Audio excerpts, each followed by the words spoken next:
एव च पतितनां पावनोऽप्य वैष्णवोऽप्य नमो नमः नमो वदान्त्य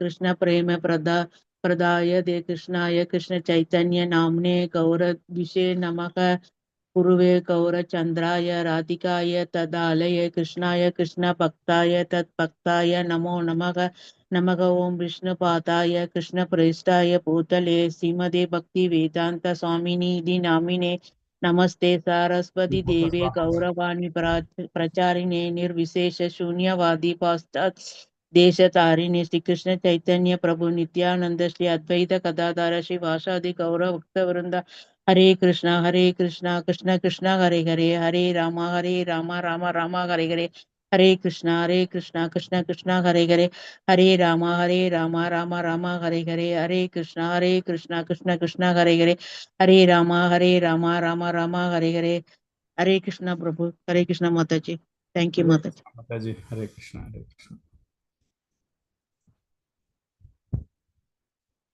ओके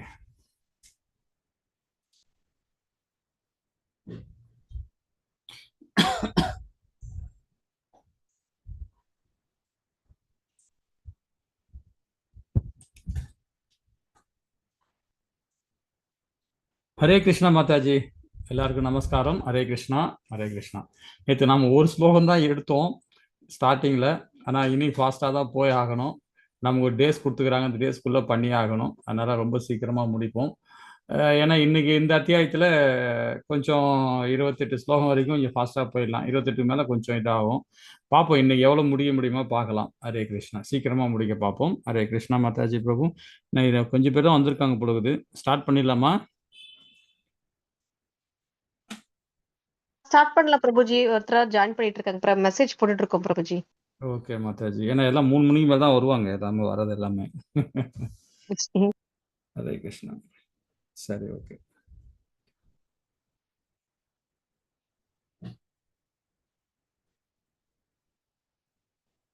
நேற்று நம்ம ஃபர்ஸ்ட் ஸ்லோகத்தில் முடித்தோம், அதாவது அப்படி கண்டினியூ பண்ணலாம். ஹரே கிருஷ்ணா மாதாஜி. ஹரே கிருஷ்ணா ஹரே கிருஷ்ணா.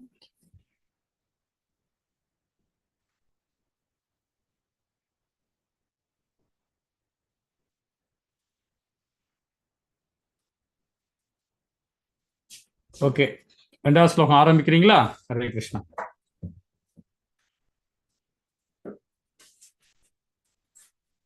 हरे कृष्णा माता जी படிக்கணுமா செகண்ட் ஸ்லோகம்? படிங்க பிரபு. हरे कृष्णा प्रभु संजय उवाच दृष्ट्वा तु पाण्डवान् व्यूढं दुर्योधनस्तदा आचार्यं शुभसंगम्य राजा वदनम् अब्रवीत्. சஞ்சயன் கூறினான். மீனிங் படிக்குவாம் பிரபு? படிங்க.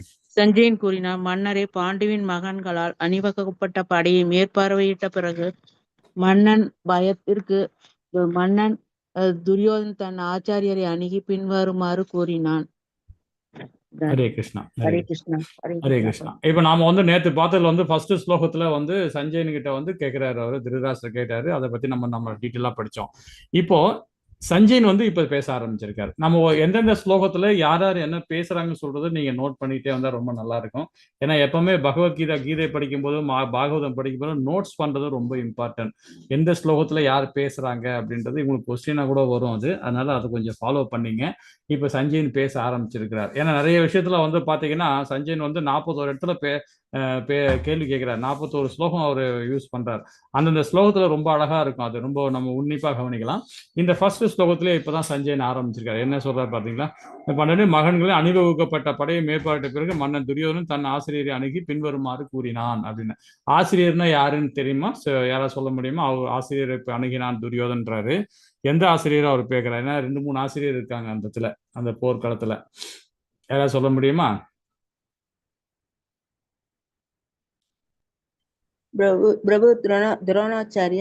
துரோணாச்சாரியார். Yes, correct. துரோணாச்சாரியார். அவர் அவரை போய் பேச போறான். யாரு? துரியோதனன். அது என்ன பேச போறான்றத நாமும் அடுத்த ஸ்லோகம் மூலியமா நம்ம தெரிஞ்சுக்கலாம். இருந்தாலும் இந்த இடத்துல நாம இங்க துரியோதனோட ராஜதந்திரத்தை நாம தெரிஞ்சுக்கணும். துரியோதனோட ராஜதந்திரம் என்னன்னா, துரியோதனோட துரோணாச்சாரியர் குறைகளை, அதாவது அவரோட குறை ராஜதந்திரனுக்கு சுட்டி காட்டுறான். அதாவது எப்படின்னா, டைரக்டா அவர்கிட்ட பேசாம இன்டைரக்ட்ல அவன் வந்து தெரியப்படுத்துறான் ஒரு ராஜதந்திரம் மூலியமா. என்ன தெரியப்படுத்துறான் அப்படின்னு பாத்தீங்கன்னா, துரியோதனோட துரோணாச்சாரியோட, அதாவது அவனோட நண்பர் இருக்கார், துருபதன் இருக்கார். துருபதனோட பையன் தான் வந்து அந்த பாண்டு சைட்ல வந்து தளபதியா இருக்கிறார். அவரு வந்து அவர் வந்து வேணா அவரும் வந்து துசுதூபனும் சரி, இவனும் பாஞ்சாலியும் சரி ஒரே டைம்ல வேள்வியிலிருந்து வந்தவங்க, நெருப்புல இருந்து வந்தவங்க இல்லைங்களா, தீயில இருந்து வந்தவங்க. சோ இவரை வந்து துரோணாச்சாரியர் கொல்லக்கூடிய வந்து அவன் தான் பட தளபதியா வேற இருக்கான். அவருக்கு குரு யாருன்னு பாத்தீங்கன்னா இவர் தான், துரோணாச்சாரியர் தான். அதனால வந்து நல்லா தெரியுது, துரோணாச்சாரியர் தான் கொல்ல போறான் அவன், அதுக்கு தான் அவன் பிறவியை எடுத்திருக்கிறான்றது நல்லா துரோணாச்சாரியர் தெரியும். தெரிஞ்சும் அந்த கலையை கத்துக் கொடுக்குறாரு அவனுக்கு. ஏன்னா அது ஆசிரியர்ன்ற முறையில் கத்துக் கொடுத்துருக்காரு இல்லையா. அந்த மாதிரி சுச்சுவேஷன் இப்போ அந்த தளபதியா அவர் இருக்கு. அதனால இவரு கொஞ்சம் துரியோதனு கொஞ்சம் சங்கடமா இருக்கு. இவரை நம்ப முடியுமா நம்ப கூடாதா அப்படின்ற ஒரு மனப்பக்குவத்துல துரியோதன் இருக்கான். அதே மாதிரி வந்து எழுத்தாப்புல இவர் பாண்டு சைட்ல எல்லாருமே வந்து இவருக்கு ரொம்ப பிடிக்கும், துரோணாச்சாரியர் பிடிக்கும். குறிப்பா வந்து அர்ஜுனுக்கு ரொம்ப பிடிக்கும். அதனால வந்து ஏதாவது அவங்களுக்கு ஃபேவரபிளா ஏதாவது பண்ணிட போறாரு, ஏதாவது இது பண்ண போறாரு அப்படின்றத இவனுக்கு வந்து அது ஒரு ஒரு சின்ன ஒரு நெருடல் இருக்கு யாருக்கு, துரியோதனுக்கு. ஏன்னா வந்து பாத்தீங்கன்னா அதை வந்து எப்படி டைரக்டா பேச முடியாம இன்டைரக்ட்ல அப்படியே அழகா வந்து அவன் மூவ் பண்றான், அதை பேச போறான். அதான் சஞ்சயன் வந்து இங்க வந்து முன்னாடியே வந்து யார்கிட்ட சொல்றாரு, திருதராஷ்டிரர்கிட்ட சொல்றாரு இந்த மாதிரி அவர் மூவ் பண்றாரு அப்படின்னு சொல்லிட்டு. அப்போ நாம என்ன நினைக்கிறோம் அப்படின்னு பாத்தீங்கன்னா, நம்ம மேல நம்பிக்கை இல்லை. முக்கியமா நம்ம மேல இதோட சாராம்சம் நம்ம அதான் எடுத்துக்கணும். நம்ம மேல நம்பிக்கை இல்லை. அதே மாதிரி வந்து பாத்தீங்கன்னா நம்ம சுற்றி இருக்கவங்கள யாரையும் நம்பிக்கை இல்லை. ஒரு நிமிஷம் இருங்க.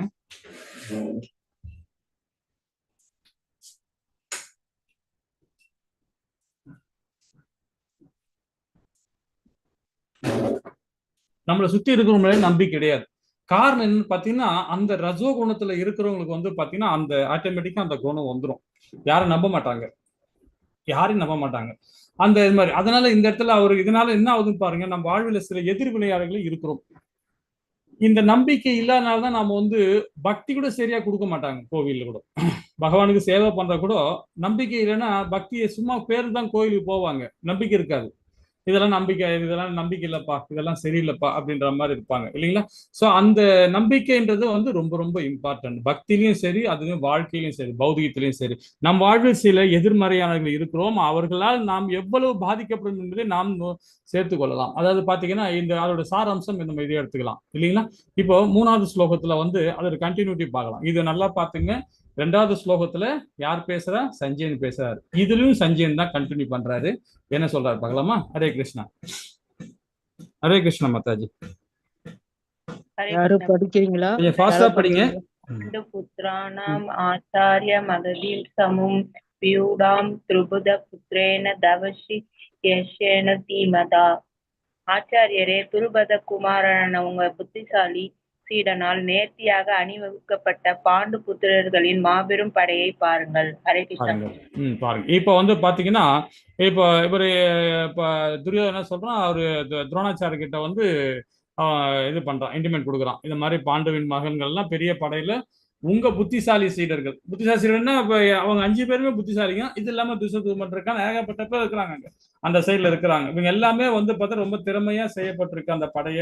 அதனால வந்து நாம ரொம்ப கேர்ஃபுல்லா ஹேண்டில் பண்ணணும் அப்படின்றத இந்த ஸ்லோகம் மூலியமா அவர் நம்மளுக்கு தெரியப்படுத்துறார். ஆனாலும் துரியோதன மனநிலை எப்படி இருக்குன்னு பாத்தீங்கன்னா, தனது பற்றிய, அதாவது தன் படையை பற்றி பெருமையாக பேசிக் கொள்வது, அதே மாதிரி நேர்மறையானவரை சந்தேகப்படுவது, இந்த 2 விதமான மனநிலையில அவர் இருக்கார். யாருக்கு, துரியோதன் இருக்கான், அந்த மனநிலை இருக்கான். சந்தேகப்படுறது. 2வது வந்து பாத்தீங்கன்னா தற்பெருமையா பேசுறது.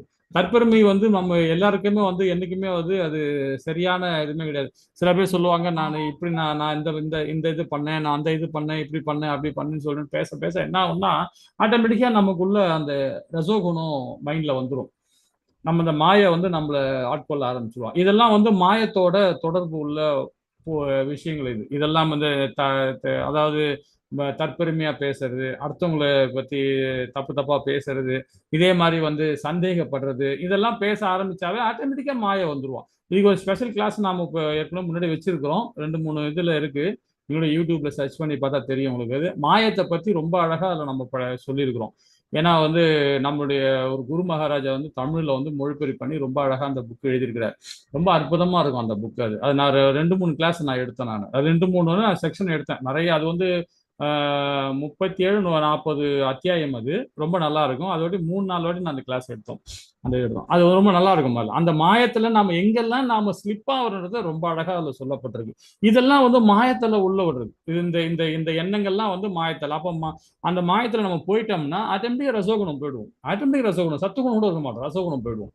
அப்ப ரசோகுணம் போடும்போது நம்ம என்ன ஆகும்னா அடுத்து தமசுல போக ஆரம்பிச்சோம். அதனால இந்த எண்ணங்கள் இருக்கக்கூடாது, அந்த மனநிலையே இருக்கக்கூடாது. நம்ம பேசுறோம் பேசல அது வேற விஷயம். ஆனா நம்ம நம்ம நினைச்சாவே ஆட்டோமேட்டிக்கா அந்த மாயை நம்மள ஆட்கொள்ள ஆரம்பிச்சோம். அதுக்கப்புறம் அதோட செயல் நம்ம அது கண்ட்ரோல் ஆயிடுவோம். நம்ம எல்லாமே கட்டுப்பட்ட ஆத்மா தானே. நம்ம சுயமா சிந்திக்கிற ஆத்மா கிடையவே கிடையாது, யாருமே கிடையாது. ஆத்மா இல்ல இந்த உடல், இந்த பௌதிகமான உடல் வந்து சிந்திக்கிற நிலையே கிடையாது. அது வந்து எது நம்ம கண்ணில் படுது அது கரெக்ட், இது செஞ்சா இது சரி அப்படின்னு வேதத்தை மூலியமா சார்ந்து இருக்கிறோம். அதை பத்தி இப்ப இது பண்ணவே மாட்டான் இல்லைங்களா. தற்பெருமை பாதுகாப்பின்மை அறிகுறி, அதை நம்ம நல்லா புரிஞ்சுக்கணும். தற்பெருமையா பேசுது, ஏன்னா இவங்க சேனையில இவ்வளவு பேர் இருக்கிறாங்க. ஏன்னா துரியோதன சைட்ல வந்து பெரிய சேனை, அது இது வந்து பாத்தீங்கன்னா கம்மி சேனை. இவங்களுக்கு வந்து பாண்டு சைட்ல வந்து கம்மி தான். ஸோ அவங்களுக்கு பெரிய சேனை. அது இல்லாம இவங்க சைட்ல நிறைய பெரிய பெரிய வித்வான்கள், பெரிய பெரிய போர் வீரர்கள்லாம் இதுல இருக்காங்க இவங்க சைட்ல. அவங்க சைட்ல அந்த மாதிரி இல்லைன்றத இவர் வந்து சுட்டி காட்டுறாரு. அது பாதுகாப்பின்மை அறிகுறி அப்படின்னு. அதே சந்தேகப்படுதல் வந்து பாத்தீங்கன்னா நம்ம குடும்பத்தில் உள்ள நம்பிக்கை இல்லைன்னா சந்தேகம் தான் வரும் இல்லைங்களா. நம்பிக்கைக்கு அடுத்த பொருள் என்ன? சந்தேகம் தான். சந்தேகத்துல தான் நம்பிக்கை இல்லாம போகுது நமக்கு இல்லைங்களா. அந்த நம்பிக்கை இல்லாம போனா சந்தேகப்படும். வாழ்வில் நம்ம எல்லாருமே நம்ம சொந்த பந்தெல்லாம் இழக்க வேண்டிய சூழ்நிலை வரும். அதனால நிறைய விஷயங்கள் நம்ம ஃபேஸ் பண்ண வேண்டியதும். நீங்க அவர் தப்பே செஞ்சிருந்தாலும் சரி, அவர் தப்பே செஞ்சிருந்தா கூட நாம வந்து உங்க மேல நம்பிக்கை இருக்கு, உங்க சூழ்நிலை அந்த தவறு பண்ணிட்டீங்க, பரவாயில்ல, அதை அழகா நீங்க திருத்தீங்க அப்படின்னு சொல்லிட்டு போறத நல்லா இருக்கும்.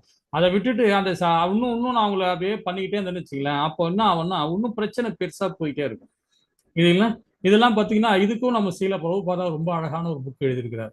ரொம்ப அழகா இருக்கும். அது பிரம்மச்சரியத்துல ஒரு புக்ல ஒண்ணு ரொம்ப அழகா அந்த இடத்துல ஒரு அத்தியாயத்துல அந்த சந்தேகப்படுதலை பத்தி ரொம்ப தெளிவா எழுதியிருக்கிறார். எப்படி நாம நடந்துக்கணும்.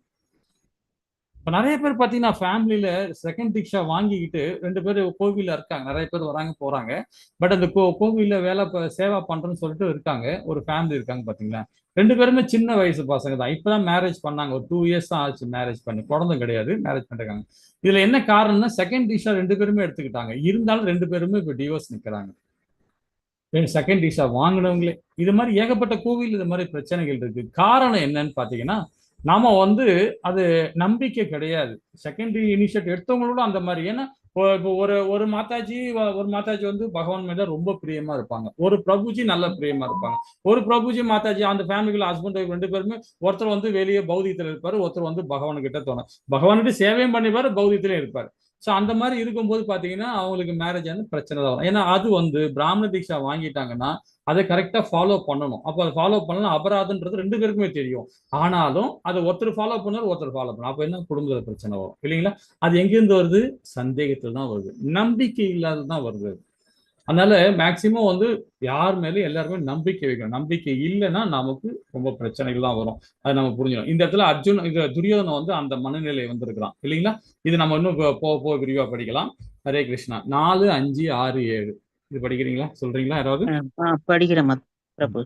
अत्र शूरा मगेश्वासा भीमार्जुना समायुधिकी युधा नो विराडच्च त्रिभुजमकारतका दृष्टकेतु सेकितानक काशीराजश्च वीर्यवान् पुरुजित् कुन्दिपोजश्च जैपश्च नरपुङ्गवः युधामन्युश्च विक्रान्त उत्तकौमुवाच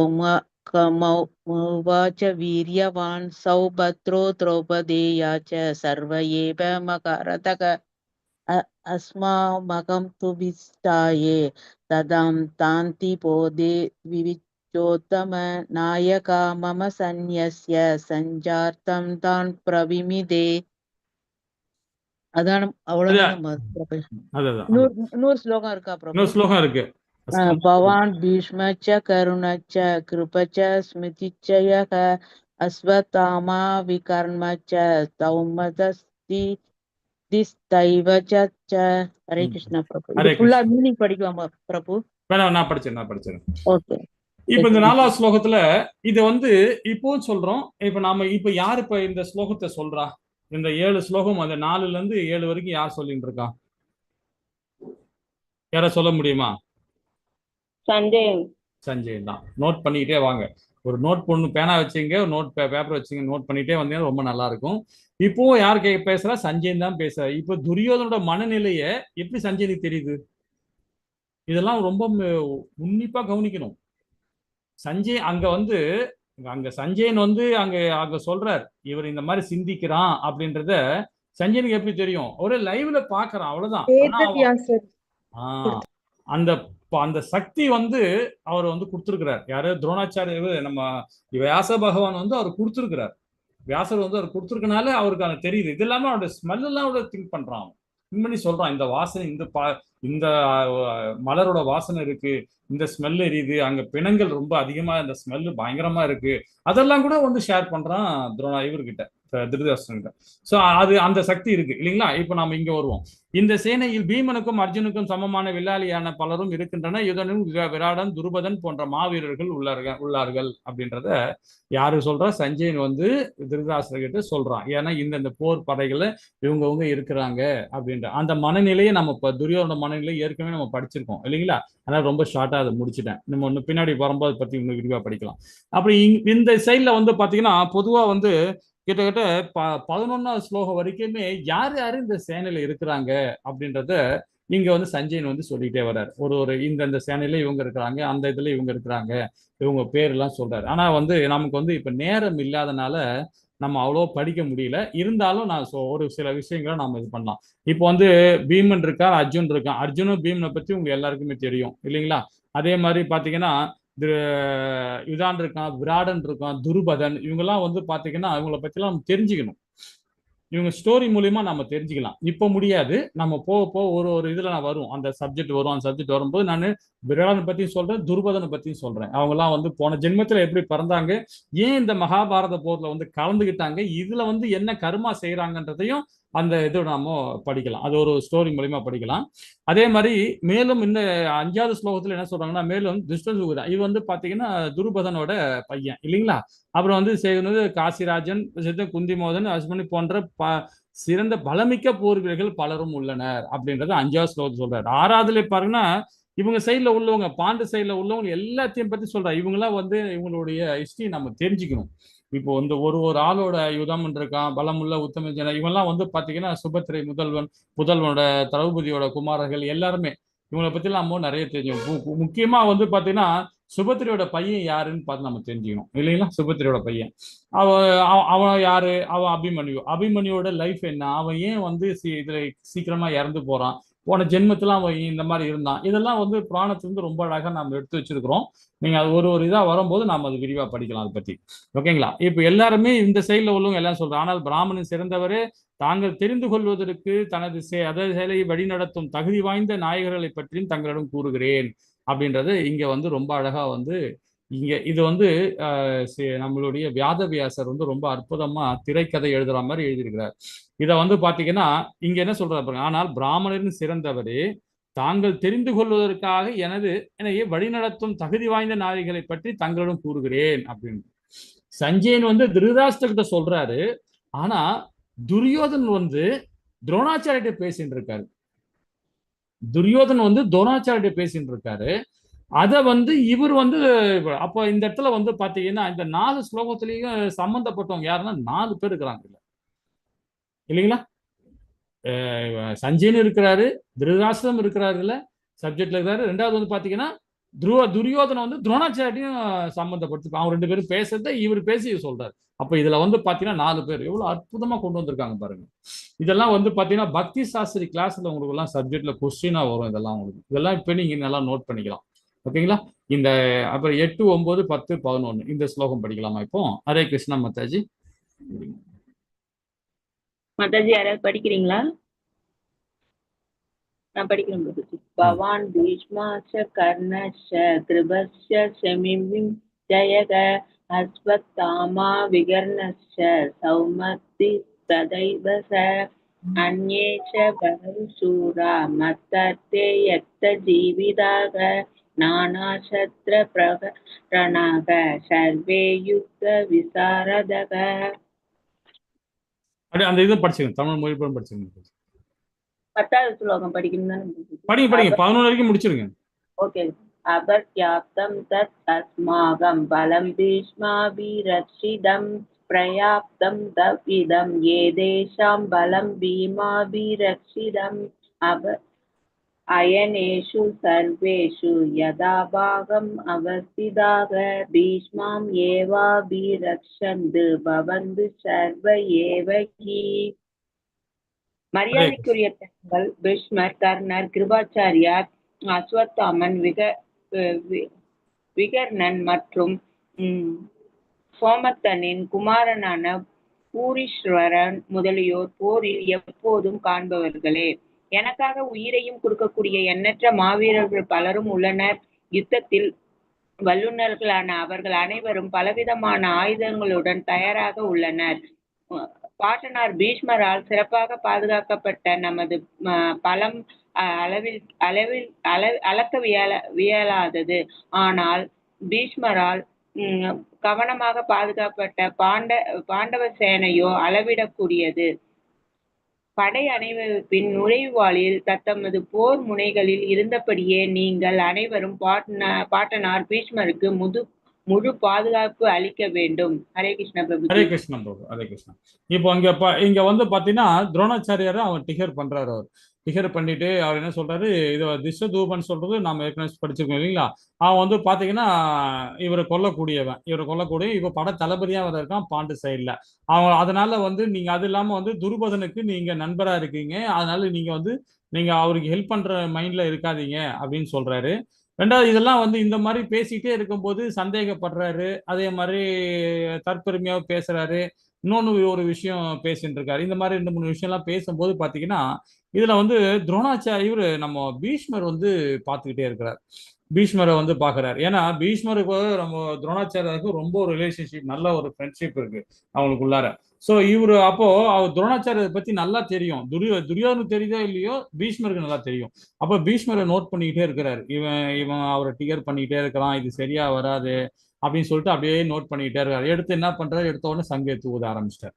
யாரு ஃபர்ஸ்ட் எடுத்து ஊதுந்து யாருன்னு பாத்தீங்கன்னா நம்ம பீஷ்மர் ஊதிட்டார். இவங்க எல்லாம் சொல்லிட்டு இருக்கான், பெருமையா சொல்றான், இந்த சேனையில அவங்க இருக்காங்க, அவங்கள பத்தி மட்டமா சொல்றது, இவங்க சேனையில வந்து எல்லாமே பெரிய பெரிய மாவீரர்கள்லாம் இருக்கிறாங்க, பெரிய பெரிய வித்வான்லாம் இருக்காங்க அப்படின்னு பெருமையா சொல்லிட்டு, இது இல்லாம வந்து நீங்க ஒண்ணுமே கிடையாதுன்றத சுட்டி காட்டுறான்.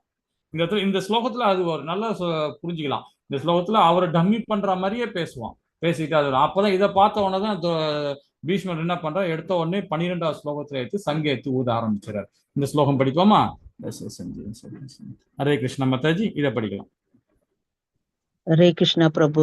तस्य संजयन् हर्षं गुरुवृत्त पितामहः सिंहनादं विनत्योचे शङ्खं तत्मौ प्रदाभवन्. பின்னர் குரு வம்சத்தின் மாபெரும் வீரன் பாட்டனாருமான பீஷ்மர் தனது சங்கை சிங்க கர்ஜனை போன்று உறக்க ஊதி துரியோதனுக்கு மகிழ்ச்சியை கொடுத்தார். ஹரே கிருஷ்ணா. ஹரே கிருஷ்ணா. ஹரே கிருஷ்ணா. இப்ப ஏன்னா பாத்தீங்கன்னா இந்த இடத்துல பீஷ்மரோட ராஜதந்திரம் இங்க வெளிப்படுது இல்லைங்களா. ஏன்னா வந்து அங்க அவர் டிகர் பண்றா நல்லா தெரிஞ்சு போச்சு. இப்போ அவரு கோவப்பட்டு ஆல்ரெடி வந்து பாத்தீங்கன்னா ஒரு ஆள் வெளியே போயிட்டாரு. விதுரர் வந்து பாத்தீங்கன்னா நான் போருக்கே இதுக்கே வரமாட்டேன், வாருக்கே வரமாட்டேன்னு சொல்லிட்டு விதுரர் வந்து அவர் ஊரை விட்டு வெளியே போயிட்டார். ஸோ அது மாதிரி ஒரு நிலையை வந்து இவன் நம்ம கொண்டாந்துடக்கூடாது. இப்போ துருபதனும் இவரு துரோணாச்சாரியும் வெளியே போயிட்டாருன்னா அசோத்தாமனும் வெளியே போயிடுவான், அதனால வந்து பிரச்சனை ஆயிடும் அப்படின்னு இவர் என்ன பண்ற, டக்குன்னு எடுத்து சங்க எடுத்து ஊதிட்டார். சங்க எடுத்து ஊதிட்டா எல்லாருமே ரெடி ஆயிடுவாங்க. ஏன்னா அது இல்லாம வந்து இவர் பெரிய மாவீரர் பட தளபதியாக இருக்காரு. இவங்க சைட்ல எடுத்து உடனே சங்க எடுத்து ஊதிட்டார்.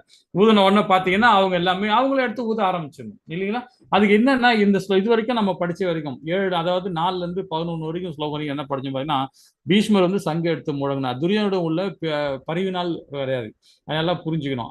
அவனுக்கும் வந்து ஒரு ஸ்டேஜ்ல இருந்து பாத்தீங்கன்னா அவன் நிறைய தப்பா செய்ய ஆரம்பிக்கிறான். அவனுடைய மனநிலையும் அவனை சரிப்படுத்தணும். அதையும் ஒரு பெரியவர்ன்ற முறையில அது அவர் செய்யறாரு. ரெண்டாவது வந்து துரியோதனுடைய பயந்த உள்ளத்திற்கு ஆறுதல் அளிக்க, ஏன்னா நான் ரெடியா இருக்கேன், நான் உனக்கு பக்கபலமா இருக்கேன், நீ கவலைப்படாத அப்படின்னு சொல்றது துரியோதனுக்கு ஒரு சிக்னல் கொடுக்குறாரு. இந்த ஒரு சிங்கம் போன்ற அவர் நிலையை நிலைநாட்ட, அதே மாதிரி தான் என்ற அந்த இது கொண்டு வர்றாரு. அங்க நான் இருக்கேன், நீ கவலைப்படாத, போரில் விட்டு கொடுக்க போவதில்லை என்று உணர்த்த கடமைக்காக போர் அப்படின்றது.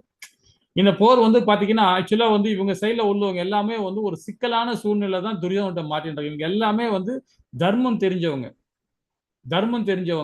தர்மத்தை பத்தி நல்லா தெரியும், அதர்மவாதிகள் கிடையாது. ஆனா சூழ்நிலை கைதி மாதிரி இவங்க மாட்டின்னு இருக்கிறாங்க.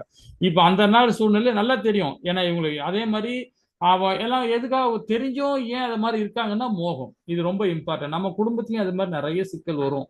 இப்ப நம்ம புருஷன் இருக்காரு, மனைவி இருக்கிறாங்க, இப்ப கணவன் இவர் இருக்காரு, பிள்ளைகள் இருக்காங்க, இவங்க எல்லாமே இருக்கிறாங்க. எல்லாமே நம்ம அதிகமான பாசம் இருக்கும்போது பாத்தீங்கன்னா தவறு செஞ்சா கூட, சின்ன தவறு செஞ்சா கூட நம்ம என்ன பண்ணிடுவோம், சின்ன தப்பு தானே, பரவாயில்ல போ, பாத்துக்கலாம் விடு, நெக்ஸ்ட் டைம் அது மாதிரி பண்ணா பாத்துக்கலாம் விடு அப்படின்னு. இதே மாதிரி ரெண்டாவது தப்பு ஒன்றோட மூணாவது தப்பு வரும். இது அப்படியே நம்ம எக்ஸ்கியூஸ் பண்ணிக்கிட்டே போவோம். ஆனா வேதம் வந்து அதை அக்செப்ட் பண்ணவே இல்லை. தப்புன்னா அதுக்குள்ள தண்டனை அனுபவிச்சே ஆகணுன்றது வேதம் சொல்லுது இல்லைங்களா? எதிர்மறையான செயல் இது. சோ ஆனா இந்த இடத்துல பீஷ்மர் வந்து நிறைய தப்பு பண்ணியிருக்கிறார். ஆனா அவர் என்ன பண்ண, நான் தர்மத்தை ஃபாலோ பண்றேன், தர்மம் தெரியும், நான் அதை பண்றேன் இதை பண்றேன்னு ஏதோ ஒரு மோகத்துல அவர் போய், ஏன்னா அந்த மோகம் இருக்கும்போது அவருக்கு அது போயிடும். அதே மாதிரி துரியோதனும் அப்படிதான், இவன் துரோணாச்சாரியரும் அப்படிதான், கிருபாச்சாரியர் கூட அப்படிதான். கிருபாச்சாரியர் எப்படிப்பட்ட ஒரு அவர் பாத்தீங்கன்னா ராமபிரான் காலத்திலேயே அவர் ஆச்சாரியார் இருந்த ஒரு கிருபாச்சாரியார். இத்தனை லட்சக்கணக்கான வருஷமா உயிரோட இருக்க கிருபாச்சாரியார். அவரும் பாருங்க கடைசியில அவருக்கும் வந்து துரியோதனுக்கு தோண போயின்னு இருக்காரு. ஏன்னா எல்லாமே வந்து சந்தர்ப்பம், அந்த சூழ்நிலை கைதியா மாட்டிக்கிட்டாங்க இல்லைங்களா? அது இங்க கரெக்டா நிலையண்டா, போரில் விட்டு கொடுக்க போவதில்லை என்ற உணர்த்த கடமைக்கான போர் அப்படின்றத நம்ம புரிஞ்சுக்கலாம். வெற்றிக்கு வாய்ப்பில்லை என்று மறைமுகமாக உணர்த்தினார். ஏன்னா இந்த இடத்துல வந்து சொல்லாம கொள்ளாம எடுத்து சங்கம் எடுத்து அவர் எடுத்து ஊத ஆரம்பிச்சிட்டாரு 12வது பதத்துல. இதை நாம இருந்து புரிஞ்சுக்கணும். ஓகேங்களா? 13வது பதம் இது எல்லாமே வந்து யார் சொல்றா, சஞ்சயன் தான் சொல்லின்றார். இன்னமும் சஞ்சயன் தான் பேசிட்டு இருக்காரு. இன்னும் வந்து பாத்தீங்கன்னா துரோணாச்சாரியாரோ கிருபாச்சாரியர் இவங்க யாருமே பேசல, இவர் தான் சஞ்சயன் தான் பேசிட்டு இருக்காரு. இப்ப திரும்ப 13வது ஸ்லோகத்துல என்ன சொல்றாங்க பாப்போமா? ஹரே கிருஷ்ணா மாதாஜி.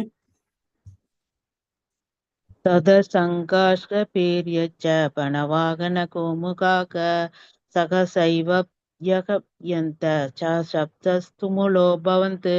அதன் பின் சங்குகள், மத்தளங்கள், முரசுகள், கொம்புகள், தாரைகள் என அனைத்தும் ஒரே சமயத்தில் முழங்க அப்பேரொலி மிகவும் பயங்கரமாக இருந்தது. ஹரே கிருஷ்ணா பிரபு. ஹரே கிருஷ்ணா மாதாஜி, ரொம்ப அழகா படிச்சீங்க. இந்த இடத்துல 13ல வந்து சொல்றாங்க, இப்ப அவங்க சைட்லயே தான் இப்போ இன்னும் வந்து பாத்தீங்கன்னா அவங்களோட சங்குகள் எடுத்து எல்லாம் பீஷ்மர் எடுத்து ஊதின உடனே அவங்க சைடுல எல்லாமே எடுத்து ஊத ஆரம்பிச்சிட்டாங்க. அது மத்தளங்கள்லாம் தெரியும் இல்லையா? ட்ரம், பெரிய பெரிய ட்ரம்லாம் வச்சு அடிப்பாங்க, முரசுகள், கொம்புகள், அது எல்லாமே வந்து தார தம்பட்டம் எல்லாமே வந்து அடிக்க முழங்க ஆரம்பிச்சிட்டாங்க அப்படின்றத 13வது ஸ்லோகம் மூலியமா தெரிஞ்சுக்கிறோம். ஏன்னா இதெல்லாம் நம்ம தெரிஞ்சுக்கணும். என்னன்னா தாரனா என்ன, கொம்புகள்னா என்ன, கம்புகள், அப்புறம் அதே மாதிரி மத்தளங்களை பத்திலாம் ஒரு பெரிய பெரிய ஸ்டோரியே இருக்கு. அதெல்லாம் சொல்ல போனா இப்ப நமக்கு அது இவங்க ரொம்ப ஃபாஸ்ட் ட்ராக்ல போகணும்னு சொல்லிட்டு இருக்காங்க. அதனால ரொம்ப ஃபாஸ்டா நம்ம போடும். இப்போ நான் இப்போ இந்த கிளாஸ் இப்போ 13வது ஸ்லோகம் வரைக்கும் எடுத்துக்கிறோம் பார்த்தீங்களா? இதுவே நான் 3 நாள் எடுப்பேன் இந்த கிளாஸ். முதல்ல நாங்கள் படிக்கும் போதெல்லாம் பார்த்தீங்கன்னா எங்களுக்குலாம் வந்து அப்படிதான் நாங்கள் படித்தோம். ஏன்னா இப்போ வந்து அந்த மாதிரி ஃபாஸ்ட் ட்ராக்ல போயிட்டு இருக்காங்க. நம்ம ஒரு 3rd லெவல் 4th லெவல் வரும்போது நீங்க இன்னும் கிளியரா படிப்பீங்க. அப்போ அது உங்களுக்கு கிளியரா வரும். அதான் டைம் வேஸ்ட் பண்ண வேணான்றதுக்காக கொஞ்சம் முக்கியமான சாராம்சம் மட்டும் எடுத்துக்கலாம். அதை மட்டும் நீங்க புரிஞ்சுங்க. உங்களுக்கு ஏதாவது டவுட்னா கூட நீங்க எனக்கு டிஜிட்டல் ஹேண்ட் ரைஸ் பண்ணி நீங்க கேட்கலாங்க. 14வது பதம் மாதாஜி. ஹரே கிருஷ்ணா. படிக்கிறீங்களா? யாராவது படிக்கிறீங்களா?